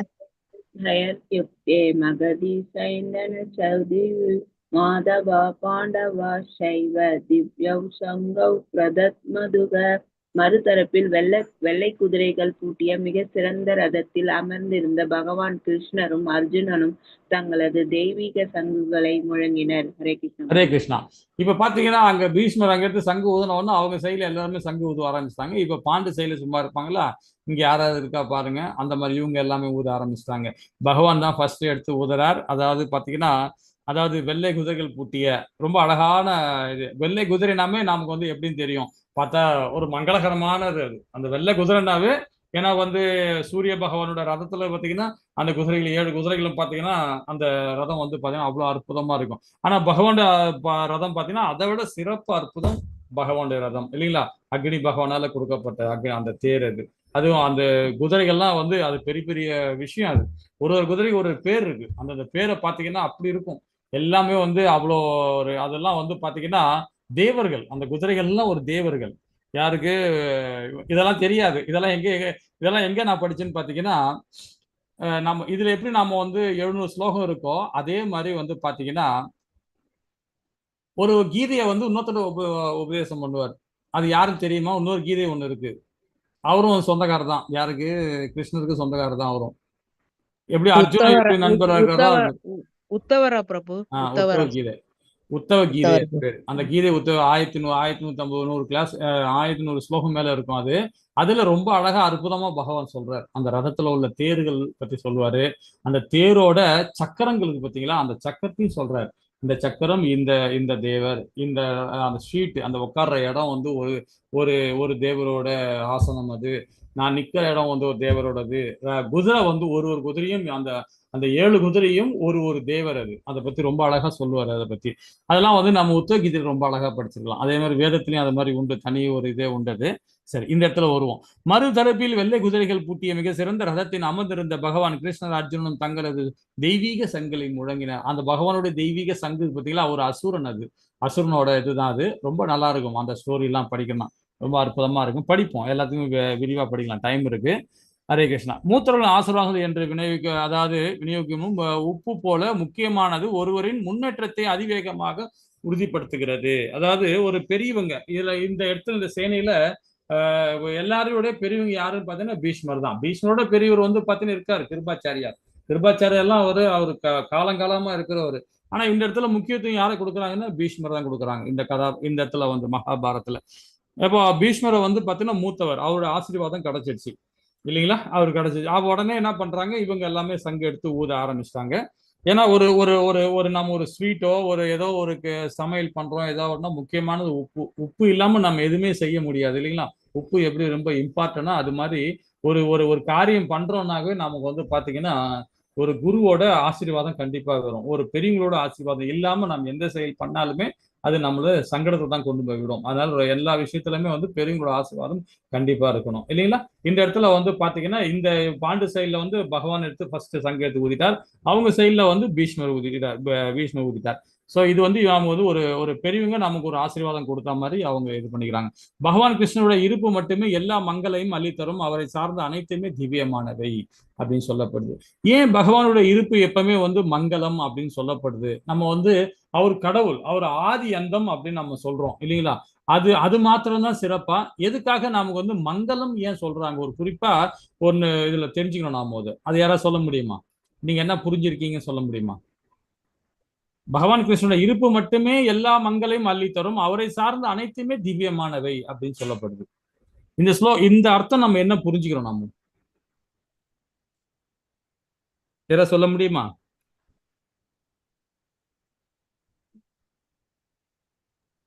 அவரை சார்ந்த எல்லாமே இப்ப கூட மகாலட்சுமி இருக்காங்க, இவங்க அர்ஜுனன் இருக்காரு, இவங்க எல்லாருமே அந்த மாதிரி இருக்கிறவங்க எல்லாருமே அப்படியா பிரபு? அரே, இப்ப ஃபர்ஸ்ட் சொன்னீங்களே அதுதான் இம்பார்ட்டன்ட். அதுதான் நம்ம மகால மற்றதெல்லாம் கிடையாது. மகாலட்சுமி வந்து மகாலட்சுமி பாத்தீங்கன்னா பகவான் எங்கெல்லாம் இருக்கிறாங்களோ அங்கெல்லாம் லட்சுமி தாயார் இருப்பாங்க. கண்டிப்பா லட்சுமி லட்சுமி தாயார் இருப்பாங்க. இருக்க இடம் வந்துமே எப்பவுமே வந்து மங்களம் தான், ஜெயம் தான். எவ்வளவு பெரிய விஷயம் வந்தாலும் சரி அங்க ஜெயம் தான். ஏன்னா பகவான் இருக்கிற இடத்துல கண்டிப்பா இருப்போம். பகவானுடைய மார்புல தானே இருக்காங்க, தாயா இருக்காங்க இல்லைங்களா? அதனால வந்து பாத்தீங்கன்னா அவங்க எங்கெல்லாம் இருக்கிறாரோ பகவான் இருக்காரோ அங்கெல்லாம் மங்களம் தான் இருக்கு. அதே மாதிரி அவரை சார்ந்து இருக்கவங்க எல்லாருமே மங்களகரமானவங்க அப்படின்றத நம்ம புரிஞ்சுக்கணும். இதுல இருந்து நாம இன்னும் விஷயம் எதாவது தெரிஞ்சுக்கணும் பாத்தீங்கன்னா, ஒரு நல்லவன் கெட்டவன் நம்ம சமுதாயத்துல குறிப்பிடுவோம். ஒருத்தர் இவர் ரொம்ப நல்லவர்ப்பா, இவர் இவர் அவர்கிட்ட நம்ம சிநேகம் வச்சுட்டா நல்லா இருக்கும் அப்படின் போது ஏன் அது மாதிரி வைக்கிறோம்னு பாத்தீங்கன்னா, நல்லவங்கிட்ட நம்ம பேச பேச பேச நமக்கு என்ன ஆகும், ஒரு சாது சங்கத்துல நம்ம இருக்கிறோம், ஒரு பக்தர்கள் சங்கத்துல இருக்கிறோம் அப்படின்னு போது பாத்தீங்கன்னா பகவானை பத்தியே பேசுவோம். அப்புறம் கீதையை பத்தியே பேசுவோம், ஸ்ரீமத் பாகவத்தை பத்தி பேசுவோம், இதுதான் பேசிட்டு இருக்கோம். அப்போ நம்ம எண்ணங்கள் வந்து ரொம்ப நல்லா இருக்கும், பிரைட்டா இருக்கும். கெட்டவங்க கூட பேசும்போது பாத்தீங்கன்னா நிறைய விஷயங்கள் தப்பு தப்பா பேசிட்டு இருப்போம் இல்லைங்களா? அதுதான் ரொம்ப இம்பார்ட்டன்ட். இதுல இருந்து நம்ம அதான் எடுத்துக்கணும். இந்த மாதிரி சங்கங்கள்ல வந்து நாம தவிர்க்க பண்ணணும். ஒரு நண்பராக இருந்தா கூட சரி, உறவினரா இருந்தா கூட சரி, அந்த நேரத்துல அவங்க கிட்ட இருந்து நம்ம வெளியே வரதான் பார்க்கணும். அந்த சங்கத்துல இருந்து வெளியே வந்துடணும். வெளியே வந்தா நம்ம உறவு தான். யாராவது நம்ம பெரியப்பா இருக்கலாம், சித்தப்பா இருக்கலாம், தாத்தாவா இருக்கலாம், மனைவியா இருக்கலாம், கணவரா இருக்கலாம், ஏதோ ஒரு பந்தத்துல நம்ம உறவு இருக்கும். ஆனாலும் வந்து பாத்தீங்கன்னா அவங்க தப்பா நடக்கிறாங்கன்னாவே கொஞ்சம் நம்ம பேச்சை குறைச்சிக்கணும். ஆனா அதுக்காக உறவு விட்டு வெளியே வரணும்னு சொல்லல நானு. அந்த இடத்துல இருந்து அந்த சங்கத்துல இருந்து வெளியே வரணும். என்னங்க நல்லா இருக்கேன், நல்லா இருக்கேன், சரிங்க சரிங்க, உங்க வேலை நீங்க பாருங்க அப்படின்னு ஒதுங்கி வந்துடணும். அது மனைவியா இருந்தாலும் சரி, கணவனாக இருந்தாலும் சரி. ஏன்னா தனிப்பட்ட ஆத்மா, அதை நல்லா புரிஞ்சுக்கணும். அதுதான் நம்ம என்னங்க ஃபேமிலிக்குள்ள ஹஸ்பண்ட் ஒய்ஃப்குள்ள நீங்களே சண்டை முட்டி விட்டுறீங்க பொழுது அந்த மாதிரி நினைக்காதீங்க. ஏன்னா வந்து உறவுகள் இருக்கணும். அதே மாதிரி எதிர்மறையான விஷயங்கள் வரும்போது அங்கிருந்து அந்த இடத்துல இருந்து நம்ம நகர்ந்து வர பார்க்கணும், அங்கிருந்து விலகி வர பார்க்கணும். அதுதான் ரொம்ப இம்பார்ட்டன்ட் நாம இதுல எடுத்துக்கணும். இங்க பகவான் இருக்கிற இடத்துல நாம ஏன் அந்த மாதிரி ஒரு ஆத்மா அந்த மாதிரி செயல்படுறதுனா நாம என்ன பண்ணணும், அதுக்கு ஏத்த மாதிரி பகவானை பத்தியோ, கீதையை பத்தியோ, ஸ்ரீமத் பாகவதை பத்தியோ, அவருடைய புராணங்களை பத்தியோ, வைபவத்தை பத்தியோ நாம பேசிக்கிட்டே இருக்கும்போது அதை அவர் காதால கேட்டாவே, கணவனோ மனைவியோ காதால கேட்டாவே அவங்க வந்து அந்த கெட்ட சவுகாசம் எல்லாம் அவங்களை வந்து விலக ஆரம்பிச்சிடும் இல்லைங்களா. இது ரொம்ப இம்பார்ட்டன்ட் விஷயம். அதனால பகவான் எங்கெல்லாம் இருக்கிறாங்களோ கண்டிப்பாக அங்கல மங்களமும் அதையும் புரிஞ்சுக்கலாம். அதே மாதிரி வெற்றிக்கான அறிகுறிகள் அப்படின்னு நிறைய சொல்லலாம். 36 மேல சொல்லலாம் வெற்றிக்கான அறிகுறிகள். எனக்கு தெரிஞ்ச வரைக்கும் 36 வரைக்கும் நான் படிச்சிருக்கிறேன், இது பண்ணிக்கிறேன். ஆனா அவங்க இங்க எவ்வளவு பண்ணிக்கிறோம், 5 தான் நம்ம சொல்லிருக்கோம். என்ன பண்ண, தெய்வீகமான சங்கு. அந்த சங்கே வந்து பாத்தீங்கன்னா ஒரு அசுரனோட சங்கு. அது உடல், அந்த உடல் பாகம் தான் அந்த இதை எடுத்து சங்கா வந்து இது பண்ணியிருக்காங்க. அது ஒரு கதை, அது ஒரு பெரிய ஒரு ஸ்டோரி. அது ஒரு போனால் 10 நிமிஷம் மேல போகும். அது நான் பிறகு சொல்றேன், வரும்போது ஒரு இதாக சொல்றேன் பத்தி. பகவான் கிருஷ்ணர் இறுதி இருப்பு வெற்றியை உறுதிப்படுத்துகிறது. பகவானோட இறுதி வந்து என்னன்னா அவருடைய இருப்பு வந்து வெற்றிப்படும் எப்பவுமே வந்து. ஏன்னா 2 பேருமே அனுப்புறாங்க. சகுனி அனுப்புறான், யார, துரியோதனை. போடா, போய் கிருஷ்ணா கிட்ட போய் படையை கேட்டு வாங்கினோட, அவங்ககிட்ட போய் படையெல்லாம் மட்டும் சேனையை மட்டும் கேட்டு வாங்கினா அவனை அனுப்புறாங்க. இவன் தர்மம் என்ன பண்றான், நீ போடா, இது அர்ஜுனா நீ போடான்னு சொல்லிட்டு இவன் அனுப்புறான். 2 பேருமே போய் அங்க போய் நிக்கிறாங்க. ஆனா முதல்ல போனது துரியோதன் தான் போயிட்டான். 2வது தான் இவரு போனாரு. ஆனா இவர் காலண்ட போய் உட்காந்தாரு, அவர் தலைப்பாண்ட போய் உட்காந்துக்கிறாரு. இப்போ பார்த்தவொடனே எப்பவுமே தூங்குறோம் எழுந்து என்ன பண்ணுவோம், காலை தான் பார்ப்போம், எழுந்து உட்காருவாங்க. அப்போ பார்த்தா அவன் கீழே உட்காந்துட்டு இருக்கான். இவரு ஒரு பக்கத்துல தலைப்பாட்டுல சோஃபா செட்ல உட்காந்துக்கிறாரு. இவரு மித்துன்னு உட்காந்துக்கிறாரு. அதனால அங்கதான் ஒரு சின்ன ஒரு மனசாக ஏற்படுது. ஆனா வந்து இந்த இதுல கேட்கிறாரு, உங்க 2 பேருக்கும் வாய்ப்பை தரேன். அர்ஜுன் தான் முதல் வாய்ப்பு கொடுக்கணும். சரி, இந்த வாய்ப்பை நீ என்ன சொல்ற, நான் தான் முதல்ல வந்தேன்ற. சரி, ஓகே, நீயே கேளு, உனக்கு என்ன வேணும்னு கேட்கிறாரு. அப்ப எனக்கு சேனை மட்டும் வேணும், நீ வேணாம் அப்படின்றாரு. ஒண்ணு நான் என்ன கேளு, இல்லைன்னா சேனையை கேளு, உனக்கு எது வேணும் அப்படிங்கிறாரு. 2 பேருக்கும் நான் எப்படி இது பண்ண முடியும் அப்படின்னு. அப்போ உடனே என்ன பண்றேன், இவன் சேனையை இவன் வாங்கிக்கிறான். அவர் வந்து அர்ஜுனன் சைட்ல வந்து கிருஷ்ணர் வந்துட்டாங்க. ஏன்னா அர்ஜுனனுக்கு தெரியும் 2 பேருமே வந்து பாத்தீங்கன்னா நரநாராயணன் 2 பேருமே. ஸோ இணை பிரியாத நண்பர்கள் வேற 2 பேருமே. அது இல்லாம ஈருடல் ஓர் உயிர் மாதிரி இருந்தவங்க. ஸோ அதனால வந்து இங்க அர்ஜுனன் வந்து ரொம்ப அழகா வந்து நீங்க வந்தா போதும், எனக்கு சேனை கூட தேவையில்லைன்னு. ஆனா அவனுக்கு என்னன்னா சேனை, ஏன்னா அவனுக்கு ஆசை. அப்ப அவன் மைண்ட்ல என்ன இருக்கு, ரசோகுணம் இருக்கு, இந்த மாதிரி. அப்போ பகவானோட இருப்பு வெற்றியை உறுதிப்படுத்துகிறதுன்றத இந்த இடத்துல நம்ம புரிஞ்சுக்கலாம். அர்ஜுனோட கொடியில வந்து பாத்தீங்கன்னா அனுமான் இருக்கார். அனுமானை வந்து பீமனை ஒரு சைடுல அனுப்புறாங்க, இவனை அர்ஜுன் ஒரு பக்கம் அனுப்புறாங்க, தர்மனை ஒரு சைடு போறாரு. அந்த வனவாச டைம்ல வந்து அந்த டைம்ல போன உடனே இவரு அனுமானுக்கிட்ட போய் அந்த கலையெல்லாம் கத்துக்கிட்டு வான்னு கிருஷ்ணன் அனுப்புறாரு. அவன் அண்ணா தான் யாரு, பீமனோட அண்ணன் யாரு, அனுமான். அனுமான் என்ன பண்றாரு, எல்லா விதமான கலையும் கத்துக் கொடுக்குறாரு. கலையை கத்துக் கொடுத்தது இல்லாம வந்து எப்படி அந்த வித்தையெல்லாம் கத்துக் கொடுக்குறாரு. கத்துக் கொடுத்துட்டு அவரு என்னுடைய உருவத்தை உன்னுடைய கொடியில பதிச்சு அர்ஜுனோட இதுல மாட்டுங்க அப்படின்றாரு. ஏன்னா அது ஒரு பெரிய ஒரு ஸ்டோரி. அது ரொம்ப நல்லா அற்புதமா இருக்கும். அது இடையில ஒரு என்ன பண்றாரு அர்ஜுன, இது வரும் இந்த இதுல, இந்த ஸ்டைல வரும்போது படிக்கலாம் அதை பத்தி. அப்புறம் லக்ஷ்மி தேவியின் அதிர்ஷ்ட தேவதை பகவான், அதாவது தாயார் எங்கெல்லாம் இருக்கிறாங்க, கனகவல்லி தாயார் எங்க இருக்கிறாங்க, ராதாம்மா எங்கெல்லாம் இருக்கிறாங்களோ கண்டிப்பா பகவானுக்கு வந்து பாத்தீங்கன்னா அங்க வந்து செல்வம் செழிப்புதான் இருக்கும் அப்படின்றத நாம இதில் புரிஞ்சுக்கலாம். அர்ஜுனுக்கு கொடுக்கப்பட்ட அக்னி தேர் அப்படின்றத இந்த ஸ்லோகம் வழியா தெரிஞ்சுக்கலாம். இது 5க்கான வெற்றிக்கான அறிகுறியா நாம எடுத்துக்கலாம். ஓகேங்களா. இன்னும் நிறைய இருக்கு, ஏகப்பட்டது இருக்கு. அது வர வர படிப்போம். 15வது பதம். ஹரே கிருஷ்ணா மாதாஜி. ஹரே கிருஷ்ணா பிரபு. பாஞ்சஜன்யம் ரிஷிகேஷோ தேவதத்தம் தனஞ்சயக பௌண்ட்ரம் தத்மௌ மகாசங்கம் பீமகர்மர் கோதக. பகவான் கிருஷ்ணர் பாஞ்சஜன்யம் என்னும் தனது சங்கை முழங்கினார். அர்ஜுனன் தேவதத்தன் என்னும் சங்கை பெருந்தீனி காரணமான தீர சாகங்களை புரிபவனுமான பீமன் பவுண்ட்ரம் என்னும் அச்சமூட்டும் சங்கையும் முழங்கினார். ஹரே கிருஷ்ணா. ஹரே கிருஷ்ண மாதாஜி. அது என்ன சொல்றேன்னா இங்க வந்து பாத்தீங்கன்னா பகவானுடைய சங்கம் வந்து பஞ்சசன்னின்னு சொல்லப்படுது. அது வந்து ஒரு அசுரோட உடல். நம்ம முன்னாடி சொல்லியிருக்கிறோம். தனது சங்கை முழங்கினா அர்ஜுன விது வேத தந்தம். இது அந்த 6 பேருக்குமே இந்த சங்கம் வந்து பார்த்தீங்கன்னா ஒன்று பிரசித்தி பெற்றது. ஏன்னா வந்து உங்க 5 பேர் முக்கியமா எடுத்துங்க, பகவானை விட்டுருங்க. இவங்க 5 பேருமே வந்து பார்த்தீங்கன்னா வரப்பிரசாதம், தேவர்களோட வரப்பிரசாதம். இவங்க வந்து ஒரு தேவர்களோட வரப்பிரசாதம் இவங்க. ஏன்னா இவங்க கையில இருக்கிற எல்லா சங்குமே வந்து பார்த்தீங்கன்னா ஒரு தெய்வீகமான சங்குகள். எல்லாமே தெய்வீகமான சங்குகள். அந்த சங்குகளே இவங்க எல்லாமே முழங்க ஆரம்பிச்சிட்டாங்க. இதுல முக்கியமா வந்து நம்ம தெரிஞ்சுக்க வேண்டியது பாத்தீங்கன்னா, இங்க பகவான் கிருஷ்ணர் ரிஷிகேஷர் அப்படின்னு சொல்றோம். ரிஷிகேஷர்னா நம்ம என்னன்னு சொல்றோம் அப்படின்னு பாத்தீங்கன்னா, அவர் அனைத்து புலன்களையும் உரிமையாளர். இங்க கொஸ்டினை கேட்கலான்னு பார்த்தேன், இங்க பார்த்தா ஆல்ரெடி ஆன்சர் இதுல வந்துடுச்சு, இங்கே போட்டிருக்காங்க. அதனால நீங்க டக்குன்னு சொல்லிடுவீங்க. இங்க பாத்தீங்கன்னா எல்லா புலன்களும் உரிமையாளர் யாருன்னு பாத்தீங்கன்னா பகவான் தான். அதுதான் ரிஷிகேசர்னு அப்படி பகவான் நாம சொல்றோம். எல்லா உயிர்வாழிலும் கிருஷ்ணர் அம்சம், தமது புலன்களின் கிருஷ்ணரது புலன்களின் அம்சங்களே. அது நம்ம கரெக்டா தெரிஞ்சுக்கணும். அதை இப்ப நாம நினைக்கிறோம், இது நான் என்னுடைய கை, என்னுடைய விரல், இதன் மூக்கு, இது எல்லாமே நாம சொல்றோம். இதெல்லாம் என்னுடையன்னு சொல்றோம் இல்லைங்களா? இது ஆக்சுவலா இதுக்கு எல்லாமே அதிபதி யாருன்னு பாத்தீங்கன்னா நம்ம பகவான் கிருஷ்ணர் தான். இப்ப நம்ம முதல் அத்தியாயத்துல நாம இதை பத்தி கொஞ்சம் படிச்சோம். இருந்தாலும் திருப்பியும் ஒரு கொஸ்டினா கேட்கிறேன். ஏன் வந்து நம்ம வந்து புலன்களே வந்து பகவானுடைய அங்கம் சொல்றாரு, அதே மாதிரி இன்னும் உள்ள இருக்கிற ஆத்மாவும் பகவானுடையதுன்னு சொல்றாங்க? இது நம்ம ஃபர்ஸ்ட் அத்தியாயத்துல 2வது அத்தியாயத்துல நாம இதை பத்தி விரிவா படிச்சோம். இப்ப நீங்க என்ன மாதிரி புரிஞ்சுக்கிட்டேன்றத நீங்க எதை சொல்ல முடியுமா? ஹரே கிருஷ்ணா. இது என்ன உடல்? இந்த பௌதிகமான உடல், உள்ள இருக்கிற ஆத்மா என்ன உடல், பகவானுடைய அங்கத்துல எங்கெங்க இருக்குன்றத சொல்ல முடியுமா? நாம இதை பத்தி படிச்சிருக்கிறோம், லெவல் 1ல படிச்சிருக்கிறோம். நான் கேட்ட கொஸ்டின் புரியுதுங்களா?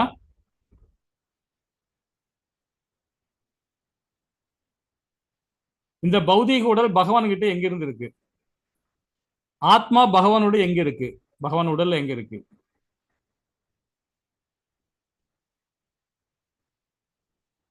ஹரே கிருஷ்ணா. எல்லாம் மியூட்ல இருக்கீங்க, அன்மியூட் பண்ண முடியலையா? ஹரே கிருஷ்ணா மாதாஜி, நான் பேசுறது கேக்குதா? கேக்குது பிரபு, நீங்களே கேக்குது சொல்லுங்க பிரபு. பிரபு, எங்களுக்கு தெரியல பிரபு. தெரியல. ஓஹோ. நம்ம இத ஆத்ம தத்துவத்துல ரொம்ப அழகா படிச்சோம் மாதாஜி. ஆக்சுவலா வந்து பாத்தீங்கன்னா பகவானுடைய வெளிப்புற சக்தி, பகவானுக்கு உடல் கிடையாது. அதை நல்லா புரிஞ்சுக்கணும். பகவானுக்கு உடல் கிடையாது. பகவான் வந்து பாத்தீங்கன்னா அதை பத்தி விரிவா நாம 2வது அத்தியாயத்துல வரும்போது இன்னும் விரிவா படிக்கலாம். நாம வந்து பகவானுடைய வெளிப்புற சக்தி. எல்லா ஜீவராசிகளும், மனித பிறவி மாத்திரம் இல்லை, 84 லட்சம் பிறவி, 84 லட்சம் உயிர் வாழிலும் வந்து பகவானுடைய வெளிப்புற சக்தி. இந்த உடலே பகவானுடைய தான், இந்த காற்றும் பகவானுடைய தான், எல்லாமே அவருடைய தான். அதுதான் ரிஷிகேசரன் அப்படின்னு நம்ம சொல்றோம். உள்ள இருக்கிற ஆத்மா எது? பகவானுடைய உட்புற சக்தி. அது தெய்வீகமானது. அது உட்புற சக்தி. இது வெளிப்புற சக்தி. பகவானுடைய வெளிப்புற சக்தி தான் இந்த உடல், உயிர் வாழிகள். உள்ள இருக்கிற ஆத்மா தான் வந்து பாத்தீங்கன்னா பகவானுடைய உட்புற சக்தி. அப்ப பாத்தீங்கன்னா நாம எல்லாமே பகவானுடைய அம்சம். எல்லாமே கொசுல இருந்து எறும்புல இருந்து பெரிய யானை வரைக்கும் எல்லாமே வந்து பாத்தீங்கன்னா எல்லா உயிர் வாழியுமே பகவானுடைய அம்சம். அப்ப நாம எதை போய் நாம திட்டுவோம், எதை போய் அடிப்போம், எதை போய் கொல்லுவோம், யாரை விரோதியா பார்ப்போம்? யாருமே விரோதியா பார்க்க முடியும். ஏன்னா அவங்க பகவானுடைய அம்சம் இல்லையா? இந்த தாற்பயம் மட்டும் நம்ம புரிஞ்சுக்கிட்டா போதும் இல்லைங்களா? நம்ம யாரையுமே குத்தம் சொல்ல மாட்டோம். மனைவியோ, கணவனையோ, பிள்ளையோ, பக்கத்து வீட்டுக்காரனோ, எழுத்து வீட்டுக்காரனோ, அந்த அமெரிக்க நாட்டுக்காரனு, ரஷ்யன் நாட்டுக்காரனு, யாரையும் நம்ம குத்தம் சொல்ல மாட்டோம் இல்லைங்களா?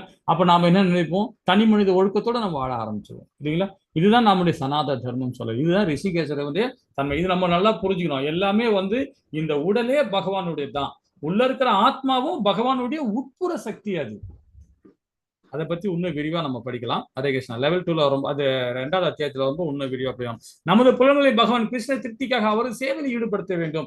ஏன்னா அவரு இப்ப ஒண்ணும் இல்ல, இந்த விரல் இருக்கு, நமக்கு விரோதியா இந்த விரலை வச்சு நம்ம என்ன செய்வோம்? ஏதோ ஒரு வேலை செய்யணும்னா இந்த விரலை வச்சு யூஸ் பண்ணுவோம் இல்லைங்களா? இது நம்மளுடைய விரல், நம்ம யூஸ் பண்றோம். இந்த விரலை வச்சு நம்ம ஒரு ஏதாவது குறிப்பிட்டு பேசுறோம், ஏதாவது பேசுறோம், இந்த விரலை நம்ம யூஸ் பண்றோம். இதே விரல் நாம என்ன நினைக்கிறோம், நாம என்ன செய்யப்படுறது, அது செய்யலைன்னா எப்படி இருக்கும்? அப்ப அது என்ன? அது இந்த விரல் நல்லா இருக்கு, நல்லா செயல்படுது, எல்லாம் செய்யுது, ஆனா நம்ம சொல்றதை செய்ய மாட்டேங்குது, நம்ம செயல்பட மாட்டேங்குது. அப்படி எப்படி இருக்கும் பாருங்க. ஒண்ணு இல்ல, அந்த கையை எடுத்துங்க. அந்த கை வந்து நல்லா இயங்குது, நல்லா பண்ணுது, ஆனா நாம நினைக்கிறத செய்ய மாட்டேங்குது. அது சிறு எதை பண்ணிட்டே இருக்குன்னா, அப்ப நம்ம கை மேல எவ்வளவு கோவம் இருக்கும். ஒரு எக்ஸாம்பிள் தான் நான் சொல்றேன். நான் கை மேல எவ்வளவு, நம்ம உறுப்பு மேல ஒரு கோவம் இருக்குமா இருக்காதா? இல்லைங்களா? நம்ம வந்து இப்போ நம்ம பார்க்குறோம், இதை பார்க்கக்கூடாதுன்னா கண்ணு போய் பார்க்குது. அப்போ நம்ம கண்ணு மேலே கோபம் வருமா இல்லையா? ஆனால் நம்ம அந்த மாதிரி முக்கிய அதை உன்னிப்பாக நம்ம கவனிக்கிறது கிடையாது. அதே போலதான் பகவானுடைய அங்கம் நாம எல்லாருமே. ஆனா நாம என்ன பண்றோம், பகவான் சுதந்திரம் கொடுத்திருக்கிறார். அதனால நம்ம என்ன பண்றோம், நம்ம இஷ்டத்துக்கு நாம் பாட்டுக்கு போயினுக்கிறோம். நான் என்ற அகந்தையோட, நான் தான் இந்த வீட்டுக்கு தலைவர், நான் தான் இந்த வீட்டுக்கு தலைவி, நான் தான் இந்த நாட்டுக்கே தலைவர் அப்படின்றது தான் என்ற அகந்தையோட நம்ம போயினுக்கிறோம். ஆனா பகவான் என்ன பண்றாரு, அடறாரு. துரியோதன போர்க்காலத்துல விழுந்து கிடக்குறான், ரத்த வெள்ளத்துல விழுந்து கிடக்குறான், அந்த மாலை மலை தண்ணியா வருது. பீமன் கேட்கிறான், என்னடா கிருஷ்ணா, அவனை போட்டு நான் அடிச்சு நான் கொன்னுட்டேன், என்னமோ அவன் அடிச்சு கொண்ட மாதிரி கொன்னுட்டேன், நீ என்னடா அழுதுன்னு கிடக்குறியடா நீ அப்படின்னு கேட்கறான் கிருஷ்ணன். அப்பதான் பகவான் சொல்றார்,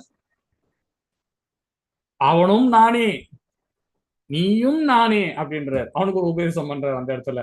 எல்லாமே நானே அப்படின்றார். அவன் விழுந்து கிடக்கிறானே என்னுடைய உடல்றாரு அப்படின்றார். என்னுடைய உடல், அவன் கஷ்டப்படுறதை நான் கஷ்டப்படுறேன் அப்படின்றார். எது சொல்ல வரேன்னா, அது மாதிரி நம்ம கைதான் பகவானுடைய கைதான் நாமும். ஸோ அப்படி இருக்கும்போது நாம என்ன பண்றோம், சுயமா நம்ம தன்மை நம்ம கொடுத்துருக்காரு, சுதந்திரம் கொடுத்துருக்காரு, நம்ம என்ன பண்ணோம், நம்ம இஷ்டத்துக்கு ஓடின்னு இருக்கோம். ஆனா இந்த கை யாருடைய கை, இந்த உடல் யாருடைய உடல், பகவானுடைய உடல். இது எதுக்கு யூஸ் பண்ணோம், பகவானுக்கு மாத்திரம் தான் யூஸ் பண்ணணும். ஆனாலும் பகவான் என்ன சொல்றாரு, நீ உன்னுடைய பௌதிக செயல்படு, குழந்தை பெற்றுக்கோ, சம்பாரி, எல்லாம் செய், ஆனாலும் என்ன நினைச்சு செய், எனக்கு அர்ப்பணம் பண்ணுன்ற இல்லைங்களா? அதுதான் சொல்றாரு, நமது புலன்களை பகவான் கிருஷ்ண திருப்திக்காக சேவையில் ஈடுபடுத்த வேண்டும் இல்லைங்களா? இப்ப நம்ம கை நமக்கே உதவல, நாம என்ன பண்ணுவோம், நம்ம கை நமக்கே உதவலையா அப்படின்னு. அப்போ பகவானுடைய அம்சம் நாம எல்லாருமே. அப்போ அவருக்கு நாம உதவலன்னா பகவான் எவ்வளவு ஃபீல் பண்ணுவாரு இல்லைங்களா? நம்ம அதை யோசனை பண்றோமா, பண்றதே கிடையாது. நம்ம பாட்டு நம்ம இஷ்டத்துக்கு தாந்தோரி மாதிரி நம்ம பாட்டு சுத்தி கிடக்கிறோம் இல்லைங்களா? அதே மாதிரி பகவானுக்கு நாம சேவை பண்ணணும். இப்ப சங்க பத்தி ரொம்ப அழகா 16, 17, 18 இந்த 3 ஸ்லோகத்துல நம்ம பார்க்கலாம். ஹரே கிருஷ்ணா மாதாஜி, இந்த 3 ஸ்லோகம் படிக்கிறீங்களா? अनंत विजयं राजकुन्दिपुत्रो युधिष्ठिरः नकुलसखा देवश्च सघोष मणिपुष्पकौ काश्यश्च परमेश्वरश्च शिखण्डी च मकरतक दृष्टद्युम्नो विराडश्च साध्यकिः साप्रचातिताः द्रौपदो द्रौपदेयाश्च सर्वश्च प्रतिभिपदे सौपत्रश्च महापाको शङ्कान्तात्मो पृथक् हरे ஹரே हरे கிருஷ்ணா कृष्ण மாதாஜி, प्रभु। ஹரே கிருஷ்ணா. ரொம்ப அழகா படிச்சீங்க. இந்த இடத்துல பாத்தீங்கன்னா யாரோட சங்கு, என்னென்ன சங்குன்றதை இந்த இடத்துல திருப்பியும் ரிப்பீட் பண்றாங்க. அதாவது குந்தியின் புதல்வரான மன்னர் யுதிஷ்டரின் ஆனந்த விஜயம் என்னும் சங்கையும், நகுலன் சகாதேவன் வந்து அதாவது சோகேசம் மணி புஷ்பகம் என்னும் சங்கையும் முழங்கினர். பெரும் வில்லாளியான காசிராஜன், பெரும் வீரனான சிகண்டி, திரிசதூமன், விராடன், அதாவது வெள்ள வீராதன், சத்தியுகி, துருபதன், திரௌபதியின் புதல்வர்கள் மற்றும் மாவீரனான சுபத்திரன் மகனை போன்ற பலரும் தத்ம சங்கங்களை முழங்கினார்கள். மன்னரே அப்படின்னு யார் கொஸ்டின் இது வரைக்கும் யார் பேசிட்டு இருக்கா, சஞ்சயன். இப்ப எத்தனாவது ஸ்லோகம் வரைக்கும் பாத்தீங்கன்னா நம்ம பேசினுக்கிறது அவரு 17வது ஸ்லோகமா, 18வது ஸ்லோகம் வரைக்கும் நம்ம இது வரைக்கும் சஞ்சயன் பேசிதான் நான் பார்த்தோம். இப்ப இது சஞ்சயன் எல்லாத்தையும் சொல்லிட்டு இருக்கார். இவங்களோட சங்கு, இந்த சங்கு நாதங்கள், அந்த சங்கோட ஒலிகள், இதெல்லாம் கூட அவங்களுக்கு கேட்குது. அந்த காலத்திலேயே லைவ்ல போட்டாச்சு இல்லைங்களா? நாம அதை தான் நாம என்ன பண்றோம், நாம டெக்னாலஜி இப்ப சொல்லிட்டு இருக்கோம். ஆனா அந்த காலத்துல இதோட அட்வான்ஸ் டெக்னாலஜி எல்லாம் அந்த காலத்துல இருந்திருக்கு இல்லைங்களா? ஹரே கிருஷ்ணா. அதுதான் இங்க சொல்லுவாங்க, அதாவது 5வது அத்தியாயத்துல வரும். அதெல்லாம் வந்து பாத்தீங்கன்னா ரொம்ப அழகா வரும். அதை பத்தி நாம ஏற்கனவே கண்டுபிடிச்சத நம்ம புதுமையா, அது ரொம்ப பெருமையா நம்ம பேசிட்டு இருப்போம் இல்லைங்களா? அதை பத்தி அந்த 5வது அத்தியாயத்துல விரிவா வரும், அதை பார்ப்போம். இப்ப தெய்வீகமான சங்கங்கள், அனைத்து பாண்டவர்களும் சங்குகளை ஊதினார் மற்றும் எல்லா வதந்திகளும் அவைகளும் அதிர்ந்து போகின. இவங்க 6 பேரோட சங்கு, பகவான் கிருஷ்ணோட சேர்த்து 6 பேர் சங்கோட இப்ப நம்ம ஆல்ரெடி விளக்கம் பார்த்தோம் இல்லைங்களா? இந்த சங்கோட நாதங்கள் வந்து பாத்தீங்கன்னா ரொம்ப அந்த அளவுக்கு ரொம்ப பிரசித்தி பெற்றது. பகவானுடைய சங்குலாம் வந்து ஒண்ணும் இல்லைங்க. நம்ம கோவிலே பாத்தீங்கன்னா கூட நான் சங்கு ஊதுவேன். என்னுடைய இதை வந்து நான் இப்ப ஊத ஆரம்பிச்சிருக்கேன். நான் ஒரு 1.5 இயர்ஸா சங்கு ஊத ஆரம்பிச்சிருக்கேன். இதுக்கு முன்னெல்லாம் ஊதுனது கிடையாது. ரஷ்யன் ஒரு ஆள் இருக்காரு, ரஷ்யால இருந்து வருவார். அவர் அடிக்கடிக்கு அவர் இந்த செப்டம்பர் மாசத்துல இருந்து பாத்தீங்கன்னா மார்ச் மாசம், பிப்ரவரி மாசம் வரைக்கும் நம்ம கோவில்ல சேவா பண்ணுவார். அவங்க ஃபேமிலியே வருவாங்க, கிட்டத்தட்ட ஒரு 15 பேர் வருவாங்க. வந்து இங்க சேவை பண்ணுவாங்க நம்ம கோவிலில். ஸோ அதுல ஒருத்தர் இருக்காரு, ஒரு ரொம்ப வயசானவர் தான் அவரு. நம்ம இந்தியாவுக்கும் ரஷ்யன்ஸுக்குள்ள நிறைய டியூட்டிஸ்ல ரொம்ப இது பண்ணவர். சில பிரபுபாதாக்கு தீட்சை வாங்கினவர். அவரு சங்கு ஊதுவாருங்க. இது நான் ஊதுற சங்கு தான் அவரும் ஊதுவாரு, அவரும் யூஸ் பண்ணுவாரு. அந்த சங்கை ஊதுவார் பாருங்க. அந்த ரூம் நான் அந்த கதவு பிடிச்சிட்டு இருப்பேன். அதாவது எந்த கதவுன்னா, ஷட்டரு பார்த்தீங்களா, பகவானுடைய டோரு ஷட்டரு, ஆல்டரோட ஷட்டரு, அந்த டோரோட ஹேண்டில் நான் பிடிச்சிட்டு இருப்பேன். அந்த ஹேண்டில்ல உதிரும். எனக்கு இவ்வளோ ஸ்ட்ராங்கா பிடிச்சிட்டு இருப்பேன். அப்படி இருந்து உதிரும். அந்த சங்கோட அந்த வைப்ரேஷன் அவ்வளோ இதா இருக்கும் சங்கு அது. அப்போ அது சாதாரண சங்கு, அது சாதாரண சங்குக்கே இந்த மாதிரி இருக்குன்னா, அப்படியே ஹார்ட் பிக்ஸ்லாம் அப்படியே டக் டக் டக் டக்னு அடிக்கும். அவ்வளோ இதா இருக்கும். அதே மாதிரி நான் ஊதும் போதும் அவங்க எல்லாம் சொல்றாங்க, நீங்க ஊதும் போது கூட அதே தான் அந்த இது கிடைக்குதுங்க. ஒண்ணு எல்லாமே இந்த சங்கு வந்து நம்ம ஊத நம்ம அது பிராக்டிஸா நல்லா இருக்கும் அப்படின்றாங்க. இது சாதாரண சங்கு. ஆனா பகவானுடைய சங்கு எல்லாம் எப்படி இருக்கும் பாருங்க, எப்படி இருக்கும் பாருங்க. ஆர்ட் இல்ல, கண்ணாடியில பட் பட் பட் பட்னு வெடிக்க ஆரம்பிச்சிடும் இல்லைங்களா? ஸோ அது சங்கு நாதம் வந்து ரொம்ப இம்பார்ட்டன்ட். சங்கு நம்ம நாதத்தை கேட்க கேட்க என்ன ஆகும் தெரியுங்களா, நம்ம அந்த அளவுக்கு அதுதான் ரொம்ப மைண்ட் வந்து ரொம்ப ஃப்ரீயா இருக்கும். ஓகேங்களா? சரி, இப்போ நம்ம அந்த காலத்துல வந்து ஒரு சங்கு இது வச்சு நாம எல்லாருமே நம்ம பேசுவோம்.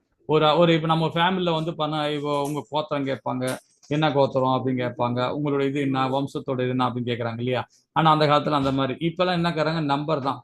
இப்போ உங்க மொபைல் நம்பர் என்ன கேட்கறது, அப்புறம் உங்களுடைய ஆதார் கார்டு நம்பர் என்ன, இதுதான் நம்ம கேட்கறோம். இப்பெல்லாம் பாருங்க, எல்லா சங்கங்களுக்கும் எல்லாரும் அழகா பேர் வைக்கப்படும், தனி கவனத்துடன் குறிப்பிடப்படுது என்று பாருங்க. தற்காலத்தில் மனிதர்கள் எண்களை வைத்து குறிப்பிடும் பட்டியல் எண் உறுப்பினர் 8 கலாச்சாரம் ஆகிவிட்டது. இப்ப எல்லாமே அப்படித்தானே பண்றோம் நாம இல்லைங்களா? எல்லாருமே பேர் வச்சு கூப்பிடுறதோட நம்பர் வச்சு கூப்பிடுறாங்க இப்பெல்லாம். இப்போ ஒரு குழந்தை பிறகுதுன்னா இந்த வாட்டில் அந்த குழந்தைக்கு பேர் இருக்காது, ஊரும் இருக்காது, அது குழந்தை பிறந்திருக்கும். அவங்க நம்பரை வந்து கட்டி வச்சிருவாங்க. கட்டி வச்சுட்டு அந்த நம்பரை தூக்கிட்டு வா அப்படின்வாங்க. அது ஆனா பெண்ணா கூட சொல்ல மாட்டாங்க, நம்பரை வச்சு தூக்கிட்டு வா அப்படின்வாங்க. இதேதான் வந்து லட்ஜர்லயும் ஃபாலோ பண்ணா பேர் வச்சப்பதான் நேமே பண்ணுவாங்க. ஆனா அந்த காலத்துல அது கிடையாது. குழந்தை பிறக்குதுனாவே டக்குன்னு பேர் வச்சு அதை வச்சு அதை கூப்பிட ஆரம்பிச்சிருவாங்க. சரி, அது அந்த காலம். இப்ப நாம அந்த மாதிரி நம்பர்ல தான் முக்கியமா போயிட்டு இருக்கோம் இல்லைங்களா? 19 பதம் பாப்போமா? ஹரே கிருஷ்ண மாதாஜி.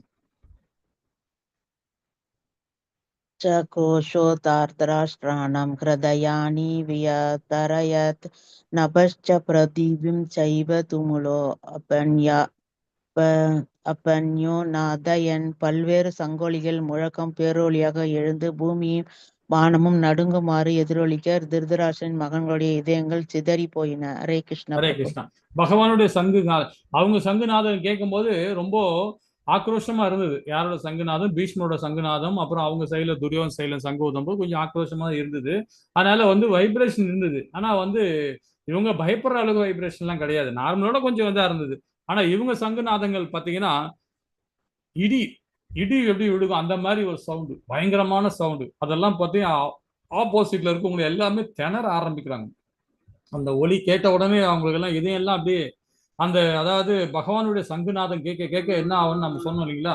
அந்த என்ன குணம் இருந்தாலும் அந்த குணத்துல இருந்து வெளியே வந்துரும். அந்த குணத்துல வெளியே வந்த மாய நம்மளை விட்டு போக ஆரம்பிச்சோம் அந்த சங்குநாதம் கேட்க. அதான் பகவானுடைய அரிநாமம், பகவானுடைய நாமம், பகவானுடைய வைபவம், இதெல்லாம் கேட்க கேட்க நம்ம மாய நம்மகிட்ட இருந்து விலகிடுவான். மாய நம்மகிட்ட இருந்து வெளியே போயிடுவாங்க. ஆட்டோமேட்டிக்கா சாத்வீகமான குணம் வந்துடும் அது கேட்க கேட்க.